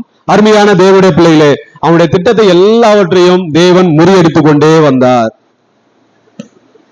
அந்த சந்ததி போயிருச்சு. இப்ப சவுலும் தாவீதும் பாருங்க, பிசாசுடைய திட்டம் என்ன? தாவீதை கொலை செய்யும்படியாக பிசாசு நிறைய தடவை திட்டம் தீட்டுகிறான். கோலியாத்து மூலமாக திட்டம் தீட்டுகிறான். அங்க வந்துட்டு இஸ்ரேல் ஜனத்துக்கு முன்னாடி உங்களுக்கு யாரு இல்லையா என்ன தேவனை நிந்திக்கிறான். உடனே தாவீது போகிறார். எப்படியாவது தாவீதை கொலை செய்து விட வேண்டும் என்று பிசாசு திட்டம் தீட்டுகிறார். அடுத்ததாக சவுல் மூலமாக அநேக முறை தாவீதை கொலை செய்ய வேண்டும் என்று திட்டம் தீட்டுகிறான். 1 சாமுவேல் 18:11, அப்புறம் 1 சாமுவேல் 18, 17:21, 17:21, அப்புறம் 1 சாமுவேல் 19 1 சாமுவேல் 19 1வது வசனம், 10வது வசனம், 11வது வசனம், 15வது வசனம், 20, 21, 22 நீங்க வீட்டுல போய் படிச்சு கொள்ளலாம். அப்புறம் 1 சாமுவேல் 23:15 எழுதப்பட்டிருக்கிறது. 1 சாமுவேல் 26:2 எழுதப்பட்டிருக்கிறது. இந்த காரியங்களை நீங்க வீட்டுல படித்தா சவுல் எத்தனை தடவை அவனை, அதாவது தாவீதை கொலை செய்யும்படியாக திட்டம் தீட்டினான். ஏனென்றால் அவன் சந்ததியிலிருந்து கிறிஸ்து பிறக்க கூடாது. இப்ப நாம் படிக்கிறோம்ல, தாவீதின் சந்ததியிலிருந்து கிறிஸ்து பிறந்தார் என்று. இதுதான் பிசாசினுடைய திட்டமாக. ஒரு ஈட்டியை எடுத்து 2 முறை குற்ற பார்த்தான். அப்புறம் தன்னுடைய மூத்த மகள் விவாகம் பண்றதுக்காக அந்த தேசத்திற்கு அனுப்பி எப்படியாவது அவர்கள் அழித்து விடுவார்கள் என்று திட்டம் தீட்டினார். இப்படி அநேக முறை சவுல் தாவீதை கொலை செய்யும்படியாக, இது பிசாசுடைய திட்டம். பாருங்க தேவனுடைய திட்டத்தை பாருங்க. கோலியாத் அவருடைய கைக்கும் விடுதலையாக்கிற கோலியாத்தையே தாவீதை கொலை செய்து விட்டான். சவுலின் கைக்கு விலக்கி தாவீதை உயிரோடு பாதுகாத்தார். பாருங்க சவுலின் குமாரன் அங்கேயே ஒரு மனிதனை எழுப்பினார், யோனத்தான். தாவீதை மிகவும் நேசித்தான். தன் தகப்பன் சவுல் செய்கின்ற எல்லா திட்டங்களையும் தாவீதுக்கு அறிவித்து சவுலின் கைக்கு தப்பு வைத்தான். பாருங்க சவுலுடைய குமாரரையே தேவன் பயன்படுத்தினார். அநேக முறை வந்து சொன்னேன், எங்க அப்பா இப்படி இருக்காரு, நீங்க வந்து தப்பிச்சு போயிரு அப்படி என்று அநேக முறை சவுலின் கைக்கு தேவன் தப்பு வைத்தார். அடுத்ததாக பாருங்க தாவீதும் பத்சேபாலும். பிசாசுடைய திட்டம் என்ன? தாவீதுக்கும் பத்சேபாலுக்கும் முறை தவறி பிறந்த குழந்தை மூலம் சந்ததி வர வேண்டும். இதுதான் பிசாசு தவறு நடந்து விட்டது. இப்ப அந்த குழந்தை பிறந்து விட்டது. அந்த குழந்தை மூலமாக சந்ததி உருவாக வேண்டும். அதன் மூலமாக கிறிஸ்துவானவர், அதாவது அநீதி நடந்து அந்த அநீதி சந்ததியிலிருந்து, முறை தவறி வந்த சந்ததியிலிருந்து பிறந்தவர் என்று, கிறிஸ்துவானவர் பிறந்தவர் என்று சொல்ல வேண்டும், சரித்திரம் சொல்ல வேண்டும் என்று பிசாசு திட்டம் தீட்டினான். ஆனால் பாருங்க என்ன நடந்து விட்டது? அந்த குழந்தை இறந்து விட்டது. தாவீதை ஏன் தெரிந்து கொண்டார்? எல்லாருக்கும் நமக்கு தாவீதை ஏற்கனவே நம்ம ஒரு மெசேஜ் நம்ம இதை குறித்து நாம சொல்லி இருக்கிறோம். தாவீதை ஏன் தெரிந்து கொண்டார்? தேவன் மேல விசுவாசம். 1 சாமுவேல் 17:45-46 இருக்கு. அப்புறம் நன்றி மறவாதவன் 2 சாமுவேல் 9:1 இருக்கு. அப்புறம் பாவத்திற்காக மனஸ்தாபப்பட்டான் 2 சாமுவேல் 12:13 இருக்கு. அப்புறம் ஒரு ஜெபிக்கிற மனிதனாக, தேவனை துதிக்கிற மனிதனாக காணப்பட்டான் சங்கீதம் 17:1. பொறுமை, ரொம்ப பொறுமை உள்ளவராக இருந்தார் 2 சாமுவேல் 16:17. தேவ மனிதர்களை, ஊழியக்காரரை மதித்தார் 1 சாமுவேல் 24:40, அதாவது 4-7. இப்படிப்பட்ட குணத்தினால தேவன் தாவீதை தெரிந்து கொண்டார். அடுத்ததாக பாருங்க பத்சேபாளை ஏன் தெரிந்து கொண்டார்? பத்சேபாள் என்பவர் அவர் யாருன்னா, அதாவது அகிதோப்பேல் என்பவருடைய பேத்தி. 2 சாமுவேல் 23:34 இருக்கு. எலியாமின் குமாரத்தி பத்சேபாள் வந்து அகிதோப்பேல் என்பவருடைய பேத்தி, எலியாமின் குமாரத்தி. 2 சாமுவேல் 11:3. உரியாவின் மனைவி. பாருங்க தாவீது தன்னுடைய கணவரை கொண்டு தன்னை மனைவியாக்கி கொண்டான். இந்த சம்பவத்திற்கும் பத்சேபாளுக்கும் சம்பந்தமே இல்லை. அதாவது கொலை செய்வதற்கு, தன்னுடைய கணவரை கொலை செய்வதற்கு இவள் சம்மதிக்கப்படல. ஆனால் தாவீது அழைத்து வந்து விட்டான். இவளுக்கு இங்க நீதி மறுக்கப்பட்டது. கணவன் படுகொலை செய்யப்பட்டான். தாவீது செய்த தவறின் நிமித்தமாக அவளுக்கு பிறந்த குழந்தை இறந்து விட்டது. தாவீது செய்த தவறு தான், பத்சேபாள் செய்த தவறு இல்ல. அதாவது பிசாசு திட்டம் தீட்டின இந்த குழந்தை மூலமாக சந்ததி வர வேண்டும் என்று. ஆனால் தேவன் பாருங்க அந்த சந்ததி அது என்ன, முறை தவறி பிறந்த குழந்தை. ஏன்னா கணவன் உயிரோடு இருக்கும்போது 2 பேர் சேர்ந்தனால அந்த பிறந்த குழந்தை நிமித்தமாக இதுல இருந்து எந்த சந்ததி வரணும் அப்படி என்று அந்த குழந்தையை இறந்து விட்டது. இப்ப அவள் வந்து ஒரு அனாதை, கணவனும் இறந்து விட்டால், இப்ப பிறந்த குழந்தையும் இறந்து விட்டது. அனாதையாக விட்ட ஒரு நிலையில தேவன் அவளுடைய நிலையை உணர்ந்து அவளை தெரிந்து கொண்டாள். பத்சேபாள் பாருங்க தாவீதுக்கு எத்தனாவது ஒய்ஃப்னா 8வது ஒய்ஃப். சில பேர் 7ங்கிறாங்க, சில பேர் 8ன்னு சொல்லியிருக்காங்க. அப்ப தேவனுடைய திட்டத்தை பாருங்க. அவர்களை முறை தவறி பிறந்த குழந்தையை தேவன் கர்த்தர் அடித்தார் தான் எழுதப்பட்டிருக்கு. 2 சாமுவேல் 12:15 படிக்கலாம். 2 சாமுவேல் 12:15. 2 சாமுவேல் 12:15.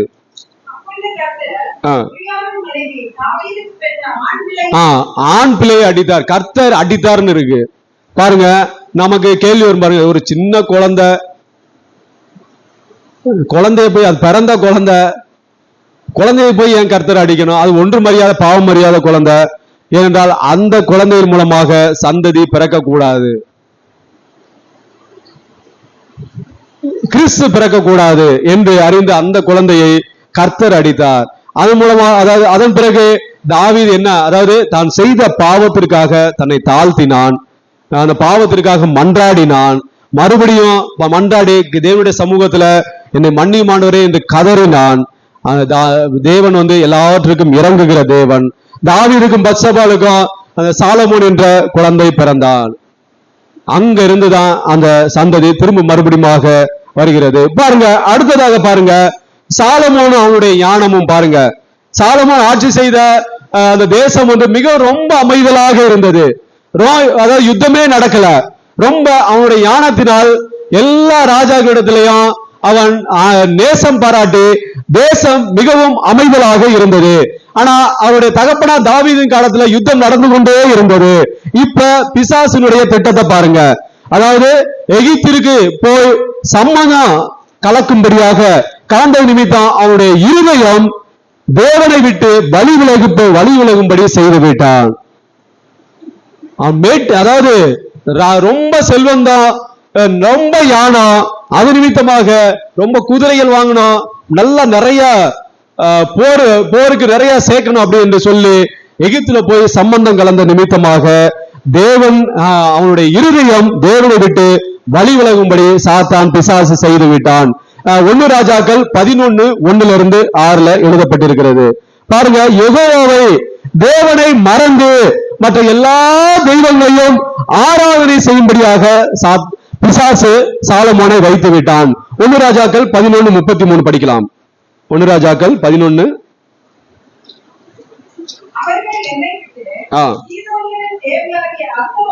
பாருங்க, சீதோனியரின் தேவியாகிய அஸ்தரோத்தையும்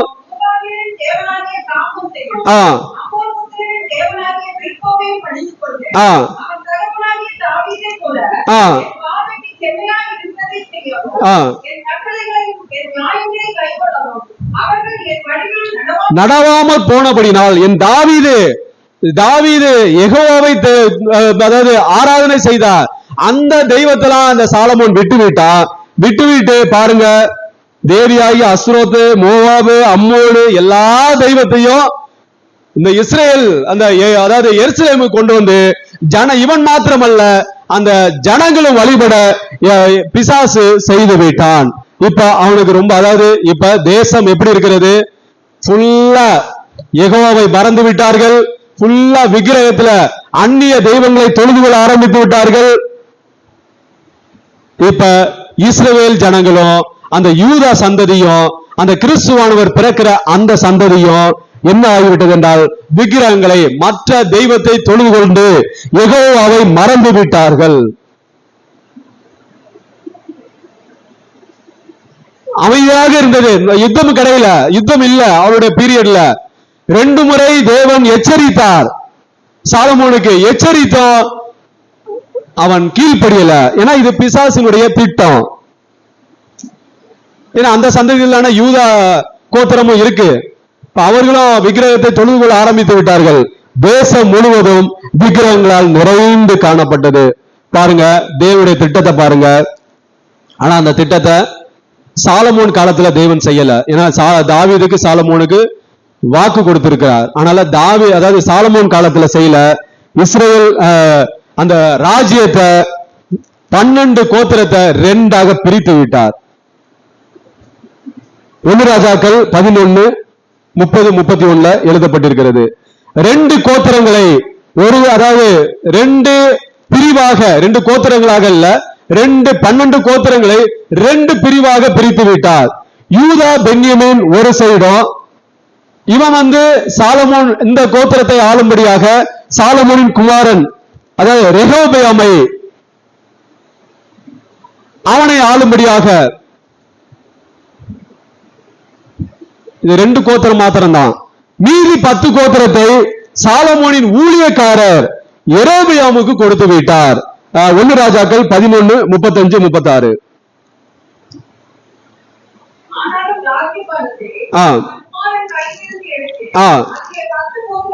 பத்து கோத்திரங்களை உனக்கு தருவேன். யாருக்கு தருவேன் என்றால் யெரொபெயாம்னா சாலமோனுடைய ஊழியக்காரன், மகன் கிடையாது, சாலமோனுடைய ஊழியக்காரன். என் நாமம் விளக்கப்படிக்கு ஆ. நான் தெரிந்து கொண்ட நகரமாகிய ஆ. எருசலேமிலே ஆ. என் சமூகத்தில் என் தாசனாகிய தாவீதுக்கு ஆ. என்னால ஒரு விளக்கு இருக்கத்தக்கதாக ஆ. அவன் குமாரனுக்கு ஒரு கோத்திரத்தை கூட, யூதா கோத்திரம் பிளஸ் பென்யமீன் கோத்திரம், ஒரு கோத்திரத்தை எக்ஸ்ட்ரா கொடுக்கிற, அவ்வளவுதான், 2 கோத்திரம் தான். யாருக்கு? சாலமோனின் குமாரனுக்கு, யூத சந்ததிக்கு, கிறிஸ்துவானவர் பிறக்கிற அந்த சந்ததிக்கு வெறும் 2 கோத்திரம். ஆனால் இந்த யூத அட்டவணையிலே வராத இந்த யெரொபெயாமுக்கு 10 கோத்திரங்களை பிரித்து கொடுக்கிறார். பிரித்து கொடுத்து, அதாவது இந்த யெரொபெயாம் எங்க இருந்து வந்தவனா? எப்ராயிம் தேசத்தான், எப்ராயிம் கோத்திரத்திலிருந்து வந்த எப்ராயிம் கோத்திரம் எங்க?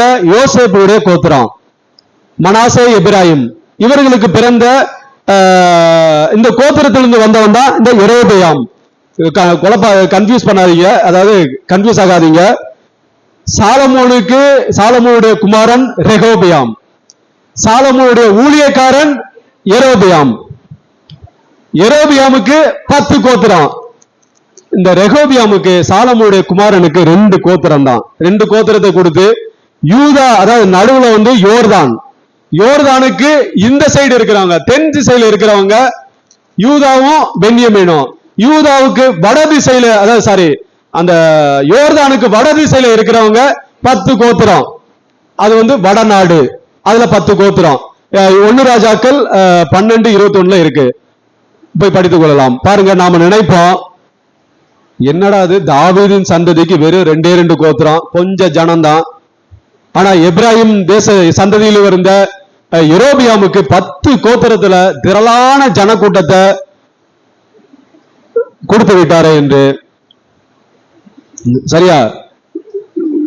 சாலமோன் கோத்திரத்துக்கு ஒரு 2 கோத்திரம் கொஞ்சம் ஜனம், ஆனா அந்த ஊழியக்காரனுக்கு 10 கோத்திரம் பெரிய ஜனம், பெரிய கூட்டம். ஏன் கொடுத்தார்?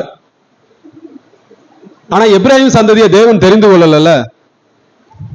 ஏனென்றால் பாருங்க, தேசம் விக்கிரகத்தால் நிறைந்து அந்நிய தேவர்களை தொழுது கொள்ள ஆரம்பித்து விட்டார்கள். எல்லா ஜனங்களையும் அந்நிய தேவர்களை தொழுது கொள்ள ஆரம்பித்து, முழு தேசமும் விக்கிரகங்களால் நிறைந்து விட்டது. இப்ப பாருங்க, ஒரு 100 பேரை சமாளிக்கிறத விட 2 பேரை சமாளிக்கலாம். கரெக்டா? 100 பேர் இருக்காங்க, ஒரு சைடு 100 பேர் இருக்காங்க, ஒரு சைடு 2 பேர் இருக்காங்க.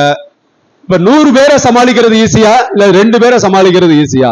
2 பேர் சொல்லி நாம ஈஸியா சமாளிச்சிடலாம். அந்த 100 பேர்ல யாராவது ஒருவன் எழும்புவான், யாராவது ஒருவன் எலும்பி இல்லம்பான். அப்ப அதுதான் தேவன் பார்த்தாரு. இந்த சின்ன கோத்திரத்தை எடுத்தா இவங்களை சமாளிச்சிடலாம், ஆனா அந்த பெரிய 10 கோத்திரம் விக்கிரகங்களால் நிறைந்து காணப்படுகிறது, இவர்களை நம்ம திருப்பி வழிக்கு கொண்டு வரவே முடியாது என்று ரெண்டு பேத்துக்கு 2 பிரிவுக்கு நடுவாக யோர்தான், நீ இந்த சைடு போ, நீ அந்த சைடு போ, அப்படி என்று பிரித்து விட்டார். ஹல்லேலூயா! பாருங்க, நம்மையும் இந்த நாட்கள்ல பிரிக்கிறார். பாருங்க, ஒவ்வொரு காலகட்டத்திலையும் நம்மையும், அதாவது நாம விக்கிரகத்துல தொழுது கொண்டோம்னா நம்ம குடும்பத்திலிருந்து எடுக்கிறார், நம்ம பாவம் செய்தோம் என்றால் நம்மை அங்கிருந்து வெளியே எடுக்கிறார். ஏன்னா நம்ம ஏற்கனவே தேவனை அறிந்தவர்களாக இருந்தபடினால் நம்ம ஈஸியாக மாற்றிடலாம், அதாவது தேவனை மறுபடியும் தொழுது கொள்ள வைக்கலாம். இந்த காரணத்துக்காக தான் அந்த சைடு 10 கோத்திரம் போய் தொலையிட்டோம், இந்த சைடு 2 கோத்திரத்திலிருந்து கிறிஸ்துவானவர் சந்ததி பிறக்கும் என்று தேவன் நினைத்து 2ஆக பிரித்து விட்டார். நான் சொன்னேன்ல, ஏற்கனவே சொல்லியிருக்கேன் பாத்தீங்களா, ஒவ்வொரு காலகட்டத்திலையும் தேவன் பிரித்து கொண்டே இருக்கிறார். பாருங்க, இந்த தாவீது சாலமோன் சந்ததியிலிருந்து உருவான ராஜாக்கள் பாருங்க, நான் வரிசையா சொல்லிடுறேன். இந்த ரெகோபியாம், அபியாம், ஆசா, யோசபாத், யோராம், அகசியா, யோவாப், அப்படியே போய் எசேக்கியா வரை வரும். எசேக்கியா, மனாசே, இவர்கள், அப்புறம் சிதேக்கியா, இவர்கள் பாபிலோனில சிறையிருப்புக்கு, அதாவது முன்னாடி ஒரு பீரியட் வந்தது, அந்த சந்ததியை வந்து பாபிலோன் சிறையிருப்பு, பாபிலோன்காரர்கள் வந்து அவர்களை பிடித்து அவர்கள் தேசத்துக்கு கொண்டு போய் விட்டார்கள். இந்த சாலமோனின் ஊழியக்காரர் இருந்தார்ல யெரொபெயாம், அவனுக்கு பிற்பாடு உருவான ராஜாக்கள் பாருங்க. யெரொபெயாம் அவனுடைய குமாரன் நாதாப் ராஜாவானா, 1 ராஜாக்கள் 14:20. பிற்பாடு இசக்கார் வம்சத்திலிருந்து வந்த பாஷா அவன் ராஜாவானா. யெரொபெயாம் அவன் ராஜாவாயி யெரொபெயாமின் குடும்பத்தை அழித்து போட்டு விட்டான். இப்படி நீங்க பாத்தீங்கன்னா இவன் அவனை கொன்னா, அவன் இவனை கொன்னா, யாருமே அந்த சந்ததியிலிருந்து வரவே இல்லை. அதாவது இந்த சாலமோன் ஊழியக்கார யெரொபெயாம் அந்த 10 கோத்திரத்துல நீங்க போய் நல்லா வாசிங்கன்னா வசனத்தை மட்டும் நோட் பண்ணிக்கலாம். 1 ராஜாக்கள் 15:27 இருக்கு, 29:30 இருக்கு.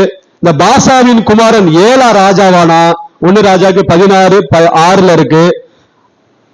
அந்த பாசாவையும் அவன் வீட்டாரையும் சிம்ரி வெட்டி போட்டு விட்டான். அவன் ராஜாவாகி அவன் வெட்டி போட்டு விட்டான். 1 ராஜாக்கள் 10:13 இருக்கு.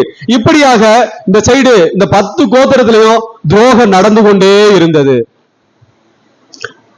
அதாவது அதற்கென்று ஒரு சந்ததியை தேவன் தெரிந்து கொண்டார் என்றால் அந்த சந்ததியிலிருந்துதான் கர்த்தர், அதுதான் தேவனுடைய திட்டம். அது கொஞ்ச ஜனமாக இருந்தாலும் அதுதான் தேவனுடைய திட்டம். ஒரு சைடு ரொம்ப பெரிய ஜனமா இருக்கும், அவர்களிடத்துல துரோகம் உண்டாகும். கொஞ்ச நாள் வெயிட் பண்ணுவாங்க, இவன் அவனை கொண்டுட்டு ராஜாவாக அதாவது எல்லாமே பதவிக்கு சண்டை. இந்த பதவி சண்டை நடந்து கொண்டே இருந்தது. அசீரியர்கள் சிறைபிடித்து அவர்களை அசீரிய தேசத்திற்கு கொண்டு போய்விட்டார்கள். இப்ப இந்த 10 கோத்திரத்திலையும் 2 பிரிவாயிட்டாங்க. 1 ராஜாக்கள் 16:21. அருமையான தேவனுடைய பிள்ளைகளே, தேவன் தெரிந்து கொண்ட சந்ததி கொஞ்ச ஜனம்தான். அந்த சந்ததியில தான் தேவனுடைய திட்டம் இருக்கிறது. அந்த சந்ததியில தான் தேவனுக்கு, அதாவது கிறிஸ்துவானவர் பிறந்தார். ஆனா அந்த 10 கோத்திரத்துல மாறி மாறி மாறி மாறி துரோகம் நடந்து கடைசியில அசீரியர்கள் பிடிக்கப்பட்டு அதுக்கப்புறம் அவர்களுடைய, எனக்கு தெரிந்து இல்ல, யாராவது இருந்தா சொல்லலாம் வரும் நாட்கள்ல, அந்த கோத்திரத்துல பின்னாடி அசீரியர்கள் சிறைப்பட்டு போனதுக்கு அப்புறம் யார் எழும்புனாங்க என்று எனக்கு தெரியல. பட் நீங்க தெரிஞ்சா சொல்லலாம். அருமையான தேவனுடைய பிள்ளைகளே, இப்ப தாவீது சாலமோன் சந்ததியிலிருந்து ஒருவரும் எழும்பக்கூடாது. இதுதான் பிசாசினுடைய திட்டம். ஒருத்தரும் எழும்பக்கூடாது. அந்த திட்டத்திற்கு பாருங்க யார பிசாசு யூஸ் பண்ணான்னா அத்தாலியால் என்ற ஒரு பெண்ணை. அத்தாலியால குறித்து நீங்க படிச்சிருப்பீங்கன்னு நினைக்கிறேன். அவ ஒரு மோசமான ஒரு ஸ்திரீ. இந்த சரித்திரத்திலே, இந்த வேதத்திலே, அதாவது அவதான் ஒரு குவீன், ராஜாவானது. ஒரு பெண் ராஜாவான அவன் ஒருத்தி தான் ராஜாவானா. இந்த யூதா இஸ்ரவேல் பாருங்க 2 பிரிவாயிருச்சு. நான் சொன்னேன்ல, யூதா தனியா, இஸ்ரவேல் தனியா. யூதா கோத்திரம், பென்யமீன் கோத்திரம். இந்த சைடு 10 கோத்திரம். இப்ப இவங்க 2 பேரும் ஒண்ணு சேர்றாங்க. எப்ப ஒண்ணு சேர்றாங்கன்னா, அந்த ஆகாபும்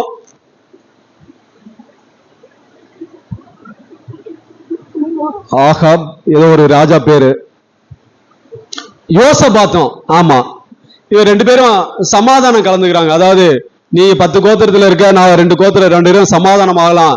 சமாதானமானா நம்ம இந்த தேசம் அமைதியாக இருக்கும். ஃப்ரெண்ட்ஷிப் பண்றாங்க 2 கோத்திரமும். இதுதான் தேவனுடைய திட்டம். ஏன் ஃப்ரெண்ட்ஷிப் பண்றாங்கன்னா, அந்த சைடு ஃபுல்லாவே, அந்த 10 கோத்திரம் ஃபுல்லா என்ன நிறைந்திருக்கிறது? விக்கிரகங்களால நிறைந்து காணப்படுகிறது. ஆனா இந்த சைடு அந்த 2 கோத்திரத்துல ராஜா எழும்புறாங்க. சில பேர் நல்லவர்களாக இருப்பாங்க, சில பேர் கொஞ்சம் பொல்லாத காரியங்களை செஞ்சாங்க. திருப்பி தேவன் நல்ல ராஜாவை ஏற்படுத்தினார். திருப்பி இப்படி மாறி மாறி மாறி வந்துட்டு இருக்கு. இப்ப பிசாசு திட்டம் பாருங்க. இப்படி இந்த இதுல மாறி மாறி வருது. இது இருக்கக்கூடாது அப்படி என்று இந்த 2 ராஜாக்களும் ஃப்ரெண்ட்ஷிப் ஆகுறாங்க, ஆகாபும் யோசபாத்தும். இப்ப இந்த ஆகாப் இஸ்ரவேல் ராஜா, யோசபாத் யூதா ராஜா. இந்த ஆகாபும் பிறந்த குழந்தை தான் இந்த அத்தாலியேல். ஆகாபுக்கும் ஏசபேலுக்கும், ஏசபேலை குறித்து நீங்க கேள்விப்பட்டிருப்பீங்க. இந்த ஆகாபு ஏசபேலுக்கும் பிறந்த குழந்தை தான் அத்தாலியேல். அந்த அம்மாட்ட இருந்த எல்லா கெட்ட குணமும் இந்த அத்தாலியேல்ட்ட 10 மடங்கு அதற்கு மேலாகவே இருந்தது. இவனோட நோக்கம் என்ன? அந்த சந்ததியிலிருந்து ஒருவனும் ராஜ வம்சத்திலிருந்து இருக்கக்கூடாது, எல்லாத்தையும் அழித்து விட வேண்டும். இதுதான் பிசாசுடைய திட்டம். இப்ப ரெண்டு கோத்திரத்திற்கும் இவன் ராஜா, அதாவது ரெண்டு பிரிவுக்கும் இவள் ராஜாவாயிட்டா.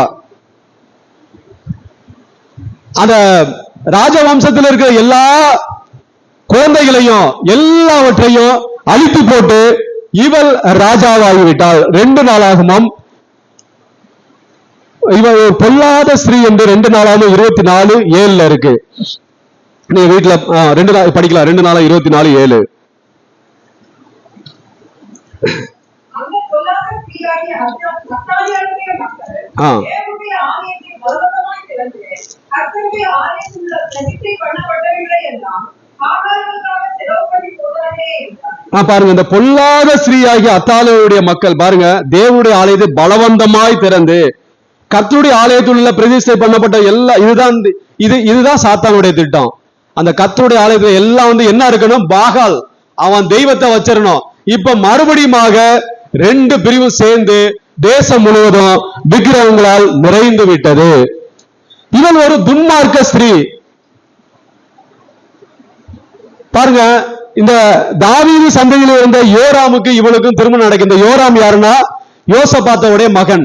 இந்த யோசபாத்தோடைய மகன் யோராமுக்கும் ஆகாபுடைய மகள் அத்தாலியலுக்கும் திருமணம் நடக்கிறது. இதன் மூலம் பிறக்கிற சந்ததி அநீதி செய்கிறவர்களாக இருக்க வேண்டும்.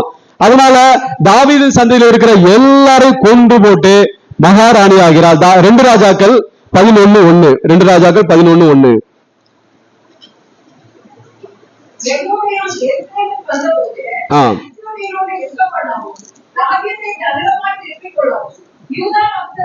ரெண்டு ராஜாக்கள் 11:1.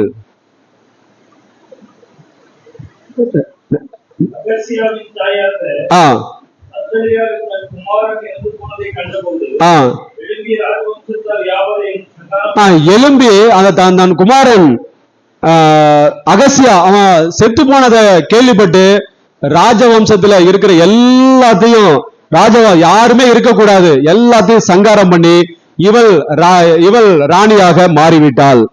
யூதா இஸ்ரேல் தேசம் முழு தேசம் மறுபடியும் பொல்லாத சந்ததியால் நிறைந்து காணப்பட்டது.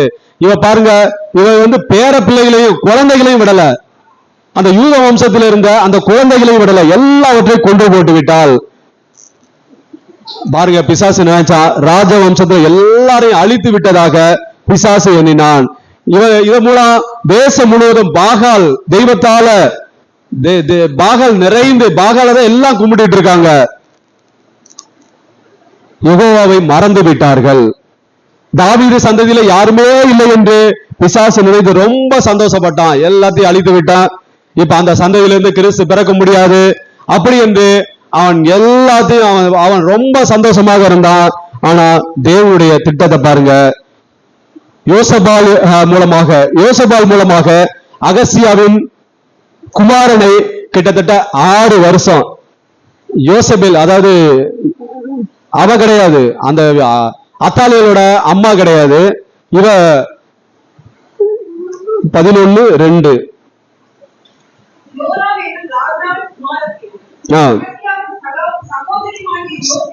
யோசேபால்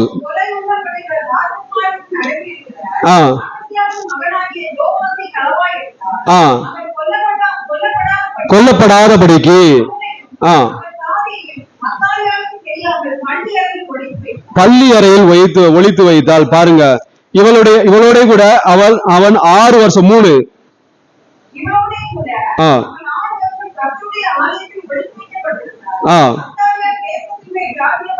அத்தாலியல் 6 வருஷம் ராஜ்யபாரம் பண்ணினான். அந்த 6 வருஷமும் இந்த குழந்தை பாதுகாக்கப்படுகிறாள். எங்கன்னா கர்த்தருடைய ஆலயத்துல. இதுதான் தேவனுடைய திட்டமாக இருக்கிறது. இந்த யோசேபால் யாருன்னா யூத ராஜாவாகிய யோராமின் குமாரத்தி. யோராமுக்கும் அத்தாலியலுக்கும் பிறந்த குழந்தை கிடையாது, இது வேற. இது அந்த அவளுக்கு பிறந்த குழந்தை கிடையாது, இவள் வேற. இவள் கணவன் ஆசாரியன் ஆகிய யோய்தா. இந்த யோசேபாலுடைய கணவன் ஆசாரியன், அவளுடைய யோய்தா அவதான் அவளுடைய கணவன். பாருங்க, தேவன் 6 வருஷம் பொறுமையாக இருந்தார். இவ தேசம் முழுவதையும், இந்த அத்தாலியல் தேசம் முழுவதையும் விக்கிரகத்தால் நிறைத்து விட்டா. 6 வருஷம் ரொம்ப பொறுமையாக இருந்தார். 7ஆம் வருஷத்துல பாருங்க, ஆசாரியனாகிய யோய்தா யூத தேசத்து அதிபதிகள், தலைவர்கள், காவலர்கள் எல்லாரையும் வரவழைத்து இந்த சிறு வயது 6 வயசு தான் ஆகுது, 7 வயசு ஆயிருச்சு. ராஜாவாகிய யோவாசை அறிமுகப்படுத்துகிறார். அது வரையும் கர்த்தருடைய ஆலயத்துல பொத்தி பொத்தி பொத்தி அந்த சிறு பையனை பாதுகாக்கிறார்கள். 2 ராஜாக்கள் 11:6. இந்த சம்பவம் நீங்க வீட்டுல போய் படிச்சு பாருங்க, ரொம்ப இன்ட்ரெஸ்டிங்கா இருக்கும். 2 ராஜாக்கள் 11:4.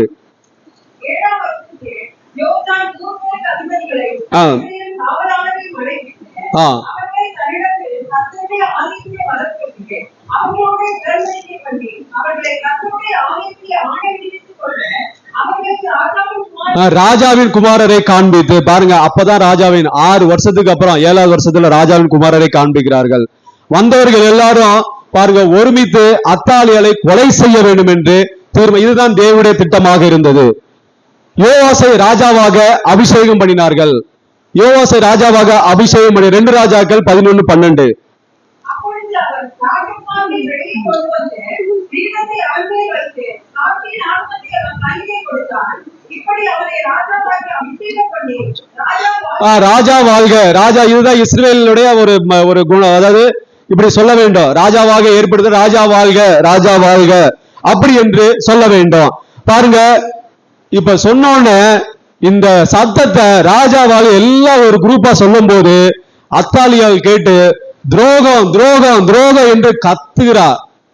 இவளே ஒரு துரோகத்தினால தான் வந்திருக்கா, எல்லாத்தையும் கொண்டு போட்டு தான் வந்திருக்கா.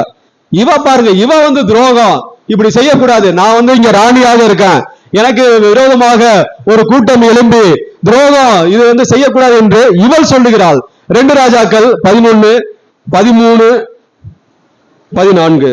ஓடி வருகிற ஜனங்கள் செய்த ஆரவாரத்தை அத்தாலியா கேட்டபோது, ஆ. அவர் கர்த்தருடைய ஆலயத்திற்கு ஜனங்களிடத்தில் வந்து, ஆ. இதோ ராஜா உரைக்கின்படியே சூரண்டையில் நிற்கிறதையும், ராஜா அண்டையில் நிற்கிற பிரபுக்களையும், எக்காலம் ஊதுகிறவர்களையும், தேசத்து ஜனங்கள் எல்லாரும் சந்தோஷப்பட்டு எக்காலம் ஊதுகிறதை கண்டபோது, ஆ. அத்தாலியா தன் வஸ்திரங்களை கிழித்து கொண்டு துரோகம் துரோகம் தன் வஸ்திரங்களை கிழித்து கொண்டு அரை நிர்வாணமாக மாறிவிட்டாள். பாருங்க, லேடிஸ் வஸ்திரங்களை கிழித்துனா இப்படி இருக்கும் பாருங்க. ஏன்னா இவ ஒரு எதற்காக என்றா, இவ ஒரு பொல்லாத ஸ்திரீ. விக்கிரகம் அந்த பாகால கும்பிடுகிறது, அந்த தெய்வங்களா எப்படி இருக்கும், அப்படிதான் இருக்கும். அப்ப அந்த தெய்வ சிந்தனை வந்தோன இவளுக்கு பாருங்க, அதாவது வஸ்திரத்தை கிழித்து துரோகம் துரோகம் என்று கத்துகிறாள். ஆனா கர்த்தருடைய ஆலயத்தை இதை யோகிதா சொல்லிவிட்டார். அதாவது ஆசாரியனாக யோகிதா சொல்லிட்டார், இவளை கர்த்தருடைய ஆலயத்துல கொல்லக்கூடாது, ரத்தம் கர்த்தருடைய ஆலயத்துல சிந்தக்கூடாது என்று சொன்னபடியால் வெளிமுற்றத்திலே கொண்டு போய் அவளை கொலை செய்து விட்டார். 2 ராஜாக்கள் 11, 15, 6, 15, 16 இருக்கு. பிசாசுக்கு அதாவது இந்த திட்டமும் தோல்வியில முடிந்து விட்டது. அவள் நினைத்தான், ஃபுல்லா விக்கிரகத்தில் நிறையப்பட்டிருக்கிறது, சந்ததியில யாருமே இல்ல அப்படி என்று நினைத்தான். ஆனா ஒரு குழந்தையை தேவன் மறைத்து வைத்தார். 6 வருஷம் இவனுக்கு தெரியாமல் பாதுகாக்கிறது சும்மாவா, மறைத்து வைத்து 7ஆம் வருஷத்திலே கொண்டு வந்து அவன் மூலமா அவனை ராஜாவாக்கி ஜனங்கள் எல்லாரும் இந்த பொல்லாத ஸ்திரீயை கொலை செய்து விட்டார்கள். அருமையான தேவனுடைய பிள்ளைகள், பிறகு பாருங்க பாபிலோன் தேசத்திற்கு சிறைப்பட்டு போனார்கள். என்ற கர்த்தருடைய பார்வைக்கு பொல்லாத காரியங்களை இஸ்ரவேல் ஜனங்கள் செய்து கொண்டே இருந்தபடியால் அவர் பார்த்தார், இந்த ஜனங்கள் திருந்த மாற்றார்களே அப்படி என்று சொல்லி அதாவது பாபிலோன் அந்த ராஜா இந்த இஸ்ரவேல் ஜனங்களை சிறைபிடித்து கொண்டு போய்விட்டார்கள். ஆனாலும் தாவீதுக்கும் சந்ததிக்கு என்னாலும் ஒரு விலக்கு இருக்கும்படியாக ஒரு சந்ததியை பாதுகாத்து கொண்டு வந்தார். அங்க போனாலும் அவர் ஆபிரகாம், ஈசாக்கு, யாக்கோபுக்கு செய்த உடன்படிக்கையை அவ்வப்போது நினைவு கூர்ந்தார். தாவீதுக்கு சொன்ன உடன்படிக்கையை, அதாவது தாவீதின் சந்ததிக்கு எப்பொழுது ஒரு விலக்கு இருக்கத்தக்கதாக ஒரு சந்ததியை பாதுகாத்து கொண்டு வந்தார். 1 ராஜாக்கள் 11, 36, 39. இதை வீட்டுல போய் படித்துக் கொள்ளலாம். அடுத்ததாக பாருங்க, எல்லாம் வருகிறது. அடுத்தது கிறிஸ்து பிறக்கிறார். தாவீதின் சந்ததியிலிருந்து கிறிஸ்துவானவர் பிறக்கிறார். இந்த பிசாசின் திட்டத்தை பாருங்க, நம்ம எல்லாரும் படிச்சிருப்போம். கிறிஸ்துவானவர் பிறக்கக்கூடாதபடிக்கு சத்திரத்துல இடம் இல்ல, போகிற வழியில எப்படியாவது பிறந்து குழந்தை இறந்து விட வேண்டும் என்று திட்டம் தீட்டினான். அதனாலதான் யாருமே அவங்களை ஏற்றுக்கொள்ளல. கிறிஸ்துவானவர் பிறக்கும் வரை அவை யுத்தம் நடந்து கொண்டே இருந்தது. இப்ப கிறிஸ்துவானவர் பிறந்து விட்டார். பிசாசை காலால் போட்டு அதாவது தலையை மிதித்து விட்டார். இது தேவனுடைய திட்டத்தை நிறைவேற்றுவதற்கு கிட்டத்தட்ட 4000 ஆண்டுகள் கழித்து கிறிஸ்துவானவர் பிறந்து பிசாசுடைய தலையை நசுக்கினார். பாருங்க, இப்ப எல்லாருக்கும் ஒரு சந்தேகம் வரும். மத்தேயு அதிகாரத்துல வம்ச அட்டவணையில கொஞ்சம் வித்தியாசமாக இருக்கிறது என்று.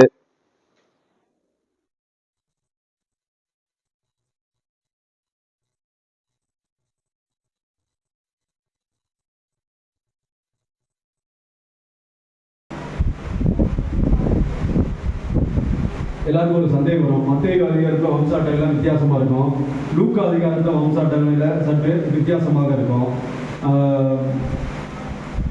நீங்க வீட்டில் போய் 2 இடத்துல இருக்கும். இதுல வந்து மத்தேயுல யோசேப்போட அப்பா வந்து யாக்கோபுன்னு இருக்கும். அப்புறம் தாவீது சாலமோன் சந்ததின்னு இருக்கும். மத்தேயு 1:16, அப்புறம் மத்தேயு 1:6. ஆனா லூக்கால பாருங்க, யோசேப்புடைய அப்பா ஏலின்னு இருக்கும். லூக்கா 3:23. இதை நீங்க கவனிச்சீங்கன்னா தெரியாது. தாவீது சாலமோனத்துல இருந்து சந்ததி போவார். தாவீது நாத்தான்னு போயிடும். லூக்கா 3:31 எழுதப்பட்டிருக்கு. நீங்க பாருங்க, அது கொஞ்சம் வித்தியாசமாக இருக்கும். ஸ்காலர்ஸ், அதாவது தியாலஜிஸ்ட் என்ன சொல்றாங்கன்னா, அந்த மத்தேயு வந்து யோசேப்புடைய வம்ச அட்டவணையும் இருக்கலாம். லூக்கா வந்து மேரி மரியாளுடைய வம்ச அட்டவணையில எழுதப்பட்டிருக்கலாம் அப்படின்னு சொல்லுகிறார்கள். இன்னொருத்தர் வந்து இந்த ஏலி, இந்த யாக்கோபு, அதாவது யோசேப்பு, அவருக்கு வந்து 2 அப்பா இருந்திருக்கலாம் அப்படின்னு சொல்றாங்க. பட் நமக்கு தெரியல. இன்னும் வந்து அதெல்லாம் கொஞ்சம் கன்ஃபியூஷனா இருக்கு. நீங்க வீட்டில் போய் நல்லா வாசிச்சு வருகிற வாரத்தில் வந்து நானும் ரொம்ப தேடினேன். ஆனா எனக்கு கொஞ்சம் இதா இருக்கு. நீங்க வாசி இதுல கரெக்டான சொல்லுங்க. இப்ப பாருங்க, கிறிஸ்துவானவர் பிறந்த பிற்பாடு கிட்டத்தட்ட 33 ஆண்டுகள் கிரேஸ் பீரியட் கொடுத்து விட்டார்.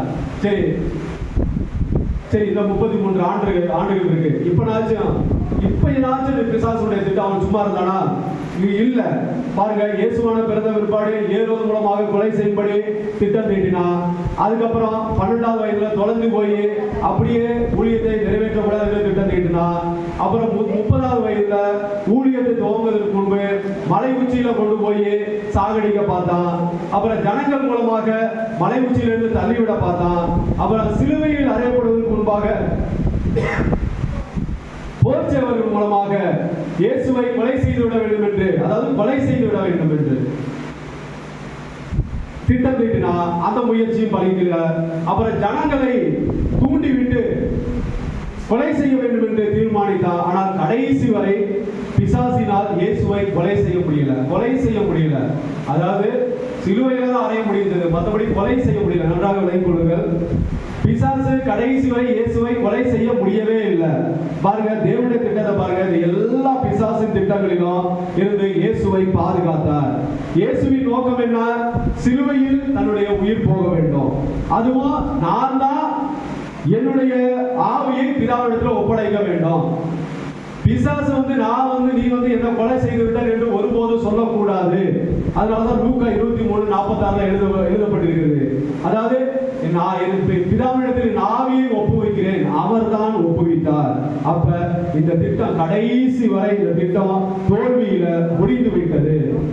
இப்ப மறுபடியும் இயேசுவானவர் உயிர்த்தெழுந்து பரலோகம் சென்று விட்டார். இப்ப நாம யார்? நாம தேவனுடைய பிள்ளைகளா? இயேசுவை ஏற்றுக்கொண்டிருக்கிறோம். நாம யாரு? நாம தாவீதிலிருந்து சந்ததியிலிருந்து வந்தவர்களா? கிடையாது. நாம யூத ஜனங்களா? இல்ல, தெரியாது. பட் என்ன தெரியாது, பட் யூதர்கள் வேற. இப்ப அந்த சந்ததி, அந்த தலைமுறை அது அப்படியே யூதா, இப்ப அங்கங்க யூதர்கள் வந்து சிதறி இருக்கிறார்கள். கிறிஸ்துவோடு அந்த முடிந்து அவர்கள் அங்கங்க அப்படியே சிதறடிக்கப்பட்டிருக்கிறார்கள். அப்படி என்றால் நாம் எப்படி கிறிஸ்துவின் சந்ததியில் அந்த ஆசீர்வாதத்தை சுதந்திரித்துக் கொள்ள முடியும்? இப்ப எல்லாருக்கும் ஒரு கேள்வி இருக்கிறது. இப்ப நாம யாரு? நாம இயேசுவை தெய்வமாக ஏற்றுக்கொண்டபடியால் நாம் தேவனுடைய பிள்ளைகளாகும்படி அதிகாரம் கொடுத்திருக்கிறார். யோவான் 1:12 இது மாத்திரம் படிக்கலாம். யோவான் 1:12. இப்ப நாம யாரு? நாம யூத சந்ததி கிடையாது. நாம ஆபிரகாம், ஈசாக்கு, யாக்கோபு அந்த சந்ததியிலிருந்து வந்தவங்க கிடையாது. அப்ப நாம தேவனுடைய பிள்ளைகள், அதாவது கிறிஸ்துவின் சந்ததியின் ஆசீர்வாதத்தை சுதந்திரிக்க வேண்டும் என்றால் என்றால் அப்ப நாம யாரு? யோவான் 1:12. அவருடைய நாமத்தின் மேல் விசுவாசம் உள்ளவர்களாய் அவரை ஏற்றுக்கொண்டவர்கள் எத்தனை பேர்களோ அத்தனை பேர்களும் தேவனுடைய பிள்ளைகளாகும்படி அவர்களுக்கு அதிகாரம். நாம அவருடைய நாமத்தின் மேல் விசுவாசம், அவரை நாம இந்த நாட்களில் ஏற்றுக்கொண்டிருக்கிறோம். நாம ஏற்றுக்கொண்டபடியால் நாம இந்த நாட்களில் தேவனுடைய பிள்ளைகள் என்று நமக்கு அதிகாரம் கொடுத்திருக்கிறார். பாருங்க, இப்ப பிசாசுடைய திட்டத்தை பாருங்க. தேவனுடைய பிள்ளைகளோடு யுத்தம் செய்ய வேண்டும், அவர்களை ஒடுக்க வேண்டும், கொலை செய்ய வேண்டும், இயேசுவை மறுதலிக்க செய்ய வேண்டும். எப்படி 4000 ஆண்டுகள் தேவனோடு யுத்தம் செய்தாரோ அதே போல கடந்த 2000 ஆண்டுகளாக தேவனுடைய பிள்ளைகளோடு யுத்தம் பண்ணிக்கொண்டே இருக்கிறான். 4000 ஆண்டுகள் எப்படி தேவனோடு யுத்தம் பண்ணி தோற்று விட்டானோ அதுபோல இந்த நாட்கள்ல இந்த கடந்த இயேசுவானவர் பரலோகத்துக்கு சென்றது பிற்பாடு 2000 ஆண்டுகளாக தேவனுடைய பிள்ளைகளாக அழைக்கப்பட்ட, தேவனுடைய பிள்ளைகளாக அங்கீகரிக்கப்பட்ட நம்மோடு கூட அவன் யுத்தம் செய்து கொண்டே இருக்கிறான். பாருங்க, அது இந்த வசனம் கூட அடையாளமாக சொல்லலாம். வெளிப்படுத்தல் 12:17. அப்பொழுது வலுசர்ப்பமானது ஸ்திரீயின் மேல் கோபம் கொண்டு தேவனுடைய கற்பனைகளை கைக்கொள்ளுகிறவர்களும் இயேசு கிறிஸ்துவை குறித்து சாட்சியை உடையவர்களும் ஆகிய அவருடைய சந்ததியான மற்றவர்களுடனே யுத்தம் பண்ண போயிட்டு இது கடைசி நாட்கள் நடக்கும் என்று பின்னாட்கள் நடக்கும் என்று சொல்லுகிறார்கள். பட் இந்த வசனம் நம்ம கூட இத பாருங்க, நம்ம யார்? இப்ப தேவனுடைய கற்பனைகளை கை கொள்கிறோம், இயேசுவை ஏற்றுக்கொண்டு இருக்கிறோம், தேவனுடைய பிள்ளைகளாக மாறி இருக்கிறோம். இப்ப நம்மோடு யுத்தம் பண்ண அவன் யுத்தம் பண்ணி கொண்டே இருக்கிறான். அருமையான தேவனுடைய பிள்ளைகளே, பாருங்க, இதுதான் பிசாசுடைய திட்டம். யுத்தம் பண்ணி கொண்டே இருக்கிறான். நம்ம எப்படியாவது விக்கிரகத்தை தொழுது கொள்ள வேண்டும், எப்படியாவது நம்மை ஒடுக்க வேண்டும், எப்படியாவது நம்மை இயேசுவை மறுதலிக்க செய்ய வேண்டும், கொலை செய்ய வேண்டும் என்று கடந்த 2000 ஆண்டுகளாக திட்டம் தீட்டிக் கொண்டே இருக்கிறான். ஆனால் தேவனுடைய திட்டத்தை பாருங்க. ரோமர் 16:20. ரோமர் 16:20. ரோமர் 16:20.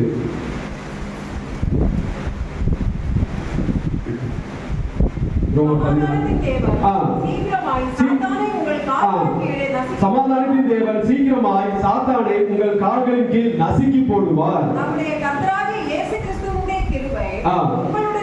பாருங்க, சமாதானத்தின் தேவன் சீக்கிரமாய் சாத்தானை நம்முடைய கால்களின் கீழ் நசுக்கி போடுவார்.